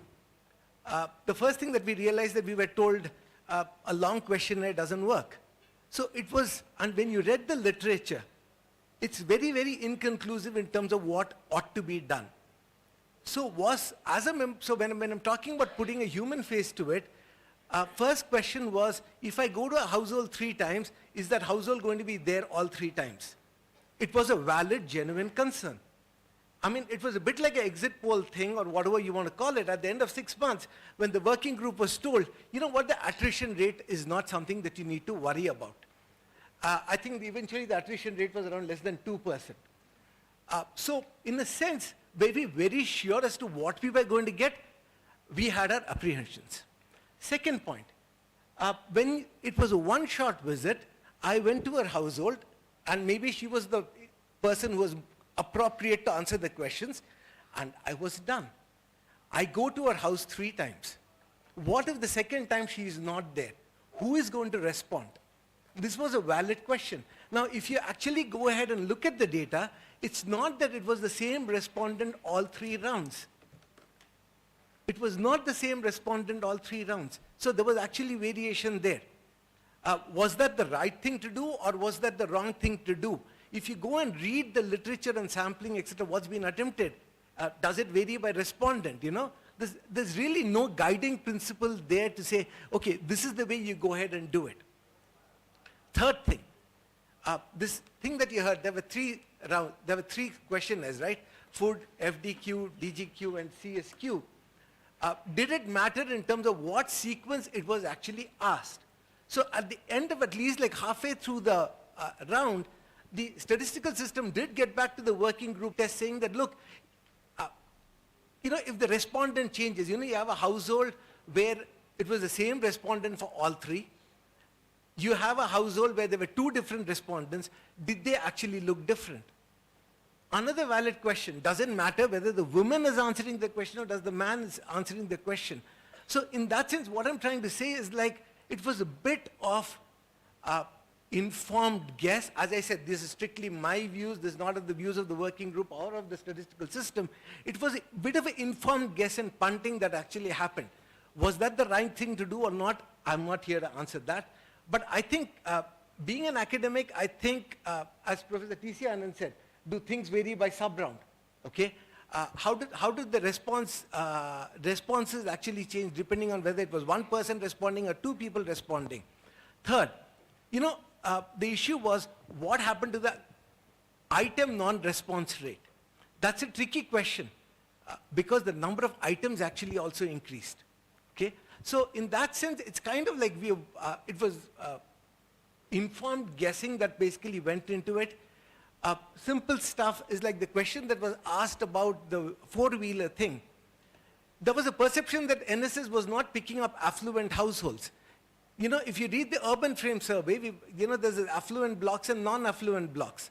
So a decision was made. I mean, there were people from the private sector who were also part of the working group. And there was an active discussion on this in terms of should you actually be using a 4-wheeler as a criteria. But then again, there was no yardstick to actually say, yes, don't go for four-wheeler or go for something else. And for rural, it was a little bit much more easier to actually go by the land size criteria. So my point is, NSS should also acknowledge that this is not a perfect science. This is far from a perfect science to say that we got everything right. I just want to give you one more example. You know, in the presentation that Mr. Saha actually made, he said he had to worry about the imputation for the free goods. An interesting number, I think we did impute for mobile phones, right? Yeah. Some states, they give a free mobile phone. What is the value I impute for the free mobile phone? If you go and look at the data for Tamil Nadu, you will find a mode at 1,000 rupees or 1,200 rupees, and another at significantly high, 18,000 or something, I forget the number. What number should I actually take? So imputation by itself was not a very, very straightforward thing to actually look at it. There was actually demand saying that we really need to collect data on online purchases.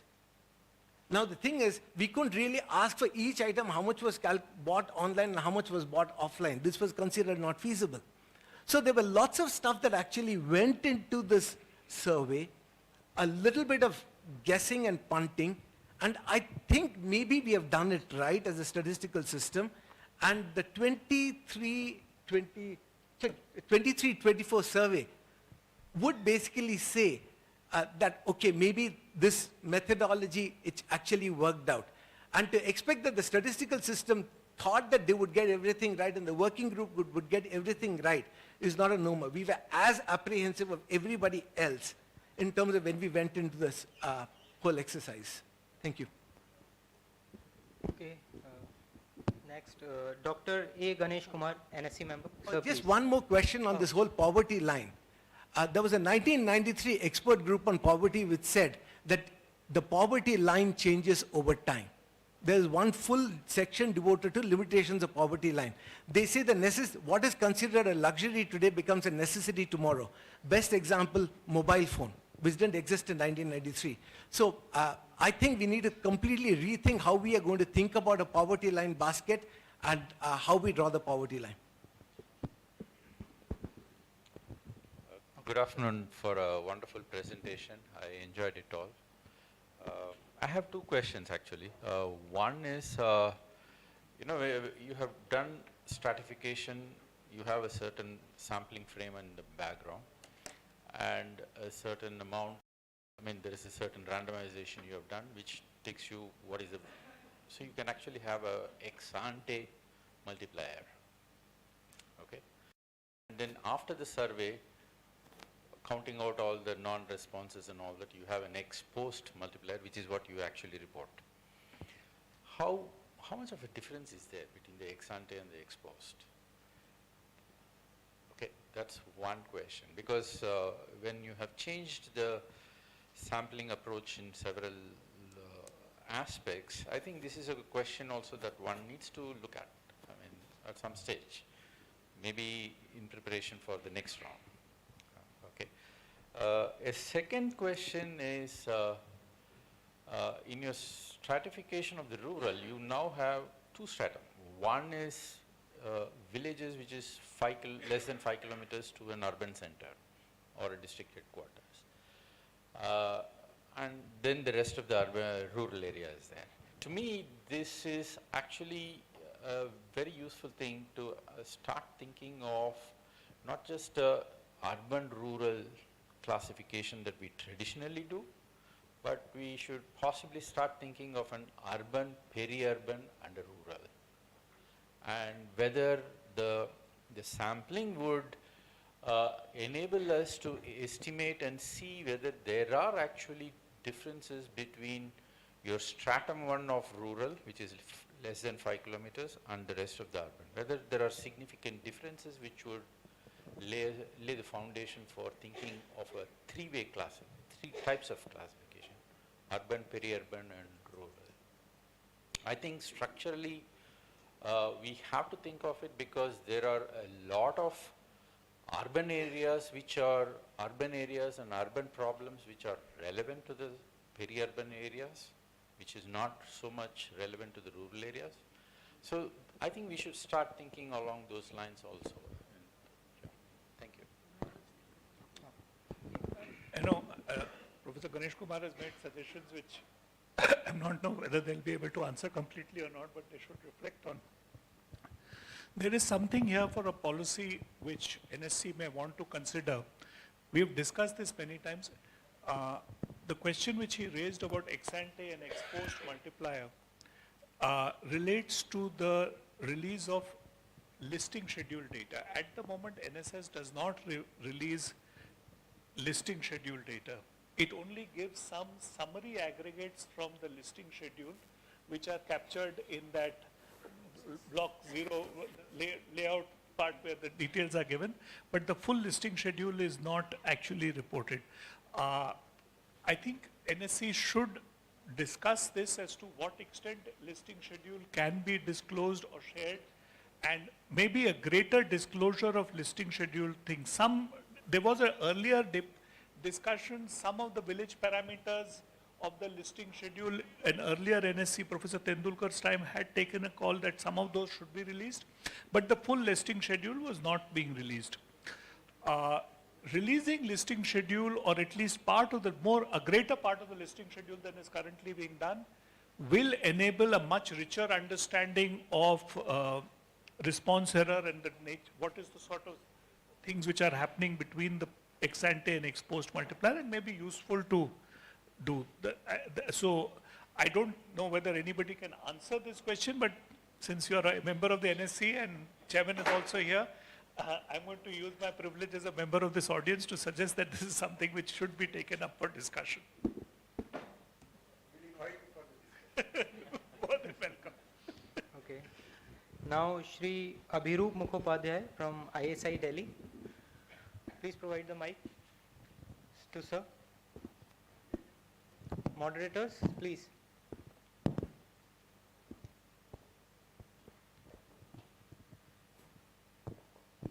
Thank you. It was a very, very interesting, I learned a lot actually from discussion. Actually, this question is to follow up on the listing schedule and block 0.0. I've been chasing it for many years now, so it's a good time to talk about this, especially on your education and health expenditures.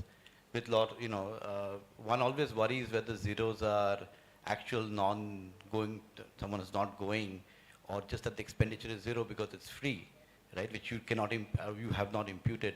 So I'm wondering at least some parameters on availability of amenities or even schools, sub-centers, primary health centers, would aid in understanding what these zeros actually mean, whether they are, people not getting the service or whether they are getting free service. And I think it's very important to understand that. So is there a possibility that at least limited parameters can be used for us to understand what the zeros mean? Thank you. Earlier in NSS service, actually, we used to collect some of this information, but this time in the listing schedule, no such information was collected. But the questionnaire itself contains some of the questions, which are not actually collected for the purpose that you are saying, but anyway, for the purpose of validation of the data, we collected some information that of course can be used for doing this kind of analysis. Because we have collected information on whether any of the child of the family is going to government school or private school. That kind of information we have collected in the questionnaire CSQ. And also whether the family, any member of the family has been benefited from Ayushman Bharat or not, that also we have collected. But these cannot be exactly correlated because that was not the purpose. So maybe some kind of idea you will get if you analyze the data by following these things. But that may lead to some kind of spurious conclusions also. So you need to be a little bit careful actually, because had it been the sole purpose or had it been preconceived at the time of designing the survey questionnaire, we could have thought in that way.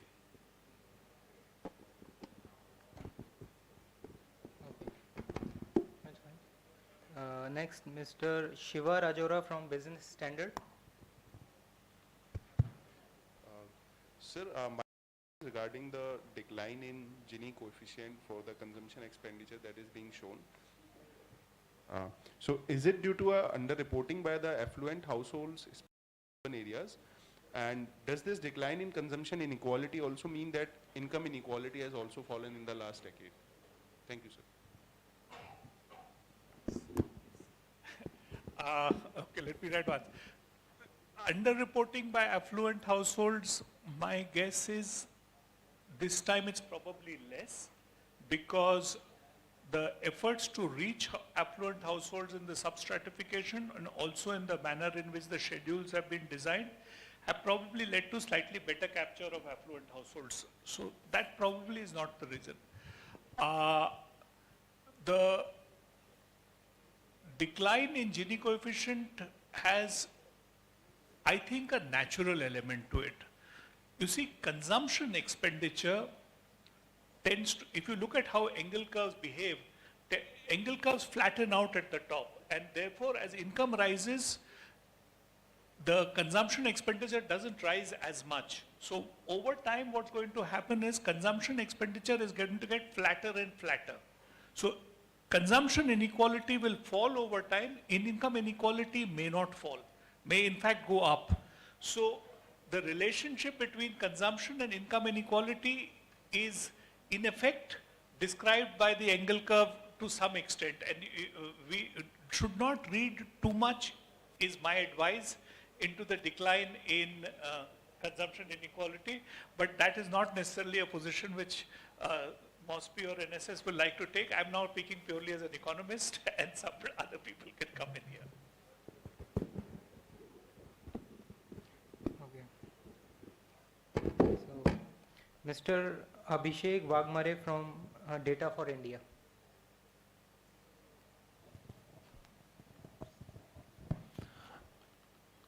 Hi, thank you for the presentation. There are a couple of questions, more than a couple that I have. The fact that we don't have census data for more than 12, 13 years, did that affect the selection of FSUs and selection of the sampling procedure in general? If you look at the results, the imputation, the data with imputation and the data without imputation, the difference is not that much. Yeah, even if, like, if we apply a quick test of the amount of food grain that a household receives, that is like around 20 or more than 20 kgs per household per month, the amount of that also is much more than the difference between the imputation and the non-imputation estimate. So a very low difference between the two, how do you explain that? Then there's the question on using the having a car or owning a car as a factor. Are we going to, is NSS going closer or thinking on the lines of the National Family Health Survey, which uses assets and amenities to create a wealth index, and it considers that as a much better way to order or organize households than or compared to the household consumption expenditure? And finally, is there a thinking going on in terms of using the household size or using a correct equivalence method to account for the household size and not just the number of households in calculating or in creating fractals? Thank you.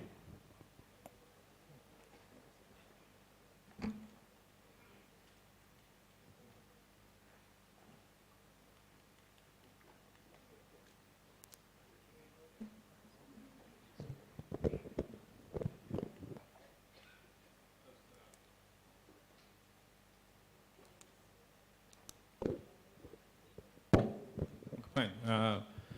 Regarding the difference in the estimates with imputation and without imputation, we must remember that the denominator is the same for both the cases. So if you just calculate imputation from the reporting households, the estimates may behave differently. But when you talk of MPC, it is because per capita, so not for a particular specific groups reporting that. So that could be one of the reasons for getting not much difference in the imputed and non-imputed values. Okay, and the very purpose of creating the second stage stratification in any service, especially conducted by NSSO, is to make more homogeneous groups among total households listed in that particular village or urban frame survey blocks. So this gives the leverage to select households and canvass in that particular group. So all groups are represented. And here, in fact, a further nicety has been included by making a proportional allocation or selection among the households, number of households listed in these three groups. So more, suppose in a particular first stage unit, and more households listed in the affluent, so-called affluent, by whatever criteria you calculate, nothing is absolute as such. But as our previous CSI Professor Anand mentioned, that it is an observable characteristics. So it is a better classificatory variable for the FSU to classify in some homogeneous groups. So it's not for the purpose of creation of an index as such, but it is to further facilitate in the estimation procedure, basically. Okay, sir, we are already running out of time as per our program schedule. So I have the list of 3 persons, so only these questions will be entertained. Sorry for the inconvenience, because due to the paucity of time, we will not be entertained more than that questions. So last one is Ms. Shreya Dutt from World Bank. Please. Thank you. So firstly, I wanted to congratulate MOSPI for, of course, completing this survey and releasing the data, and secondly, for holding this user conference, and thirdly, for actually using CAPI system for collecting this data. So my question was on the CAPI system in particular, and it's a follow-up question to what ma'am asked. So one of the main advantages of using CAPI is, of course, reducing the timelines for data release, but also for improving data quality, because you can use paradata for monitoring the kind of data quality that is coming through the survey program. So I wanted to ask if paradata was used and how it was used during data collection for quality checks. Thank you so much. In fact, the greatest leverage that CAPI provided in the whole system of improving data is the inbuilt validation. And this is one of the greatest, in fact, leverage for us, especially those who are processing the data after receiving from the field. So we can instantly, in fact, almost with the least amount of time, we can find out which particular enumerator is having a problem in proper understanding the things by identifying and the number of, say, apparent inconsistencies that I notice. So this is done for all the regional offices, for each sub-regional offices, for each investigator, and timely intervention by the field operations divisions who are basically managing the inter-survey operation in the field. They instantly intervene and they provide necessary skilling aspects, with training and making them understand how the things are to be done. So this is one of the greatest advantage of using CAPI in ensuring the data quality. Just to supplement what Salil just mentioned, the other thing that NSS observed during the CAPI, I'll call it a reformation process, was that it led to concurrent monitoring of data collection. And as a result of which, I would like to compliment the working committees that have gone into the data analysis and things and gone back to the field to get it corrected, was that what used to take months, the full field work survey data is technically available within 1 month of completion of the field work. And that is a collective exercise, coordination between the different divisions of NSS, and really have to compliment them in terms of the speed and the timeline that they have adhered to. It's really wonderful work, the way they could process the data, release the results very quickly, and now the moment it stabilizes, I think it will be a regular phenomenon. Okay. Now Ms. Rachna Sharma from NIPFP. Mic, please. Earlier in the session, it was said that the 2 rounds are happening, 22, 23, and 23, 24, just to validate the methodology, the new methodology that has been implemented by MOSPI this time. Are we ensuring that we are going back to the same villages or towns in the next round because the sampling methodology will be the same? So we are going to be going to the new villages, and how are we going to do that since the methodology is the same? We go back. No. See, the survey instruments being the same, but sample selection is done afresh from the similar frame. That means that the frame that was used earlier, the same frame has been used now, and the same set of survey instruments are being used. So the questionnaire is same, but what about Methodology the is same. We are not going back to the same set of households. And the second question is, there's a category called beverages and processed foods. This time it includes food ordered online.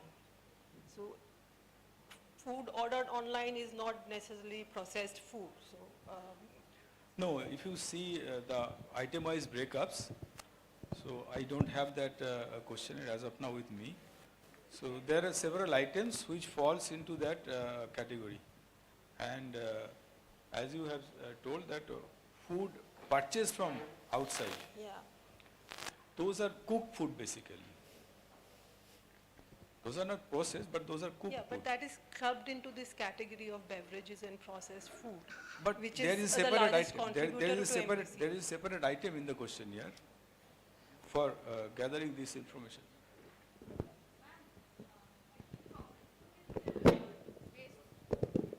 It's two categories, that is served processed food and packed processed food. So served processed food include cooked meals and cooked snacks, and purchased processed food, which is ready to eat meals, breakfast cereals, that is. So there are two categories of processed food, and in report we have given the combined figure of that. So we have named it as processed food, but it is of two categories, served and processed food. So that was my question, because these two are different types of, your ordering online is not necessarily a processed food. Processed food is different. We are combining and making this category the largest contributor to the MPCE, both in rural and urban. That's a kind of classification that we have used, but in the detailed report, you will get item level information that is there. So you can make your own category. So you have the freedom to do that. Also is a processed food only. Because if we want to show here all 407 odd items, then that itself will take 30 to 40 slides. The detailed report, it is there. You will get it. Okay, and then Mr. Bala Krishna from BITS Planning. Please ask the question very precisely. I have already asked one. There is one small question that I like to ask. Actually, there is a lot of debate going on estimating our total in net income GDP, the estimation used by C from NAS and the estimations of C measured from the consumption survey. So it is showing that over the point of time, the difference of estimation of consumption is diverging over the point of time. So with this new methodology, do you think that this is going to narrow down the divergence? Okay, since you said you're from BITS Pilani, I'm going to give you a very academic answer. There's a paper that just came out on Review of Income and Wealth, which basically collates data from multiple countries. And let's be clear, this divergence between National Account Estimate of Consumption Expenditure and the NSS estimate is there in every single country to the order of 30 to 40%. I don't think this reconciliation is actually going to happen. Over time, once our data systems become very good, even then I would probably see that you will see some divergence. So India, please don't criticize the statistical system for this divergence between National Accounts Estimate of Consumption Expenditure and the NSS. It's there in all countries. I'm not here to defend the statistical system. I'm just telling you what's the evidence from other countries. Thank you so much, all the participants, for their patience and cooperation. Now I would like to invite Ms. Supriya Saxena to go further for this conference. Thank you.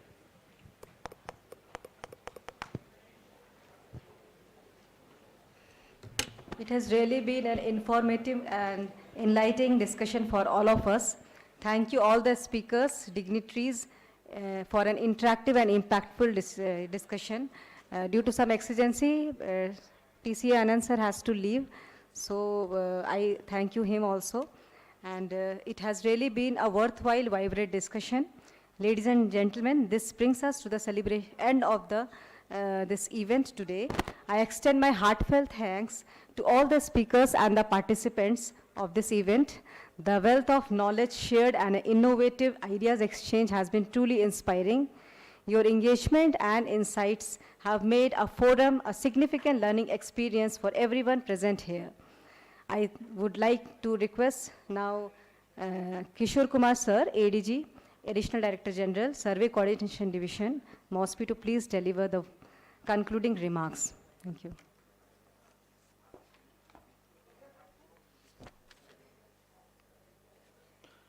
Thank you. Now it's time for expressing our gratitudes to the visiting dignitaries, distinguished guests, and our esteemed participants.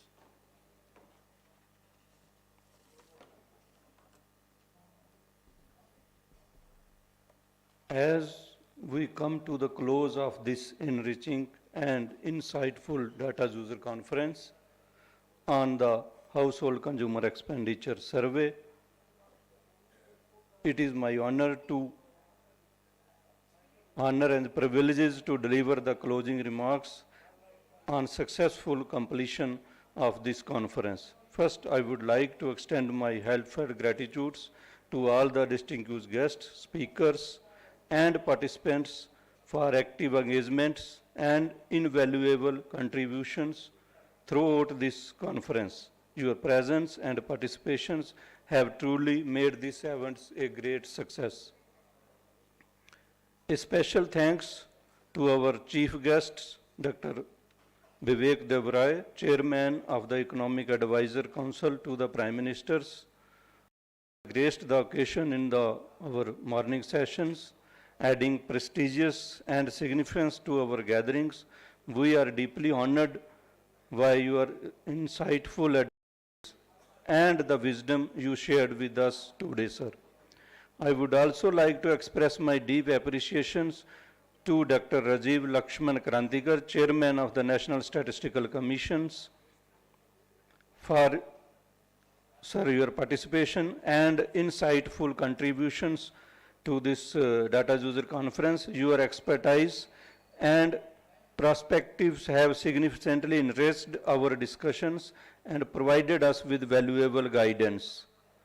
I would also like to express my gratitudes to our Secretary, MOSPI, Dr. Saurabh Garg, for the continuous supports and engagements, and under his leaderships, and is pivotal in the success of this conference. I also express my gratitudes to our former CSI and Secretary MOSPI, Dr. TCA Anand, Sir Praveen Srivastava, sir. Thank you, sir, for your sparing the time and also sharing your valuable experience during this question answer session, sir. I would also like to thank Professor Sonal Desai, Dr. Vishwanath Golkar, Professor Chandrasekhar, Professor A. Ganesh Kumar, Dr. Atish Kumar, sir, for sparing your valuable times for this data user conference. I would also like to thank our Director General, Director General Statistics, Director General C&A, and Director General NSSO, under whose guidance and overall supervisions this data user conference has been planned. I also express my sincere gratitude to all the participants from participants and officers from the MOSPI, various aligned ministries, universities, research institutes, international organizations, and media. Your diverse perspectives and active engagement have made this instrumental in fostering meaningful discussions and knowledge sharing. A special thanks goes to our online audience joining us via YouTube. Your virtual presence has expanded the reach of this conference and added to the richness of our discussions. At these junctures, I would also like to recognize and commend the tireless efforts of the officer of the Survey Coordination Division and also from the FOD for organizing this conference. Your acknowledgement, your dedication and work have been the cornerstones of this successful event. I especially thanks to Mr. Rao, our DDG, Dr. Ashish Saxena, Nikhil Kumar, our Deputy Director, and other participants who have contributed in this organizing this conference. As we conclude, let us carry forward the spirit of collaborations and knowledge sharing that have been the hallmark of this conference. The insights gained and the connections forged here will undoubtedly inspire us as we work toward a more equitable and prosperous futures, leveraging the power of data to drive evidence-based policy and sustainable development. Thank you once again for your participation and contribution. I look forward to continued collaborations and positive impact, and we will collectively achieve. Thank you very much.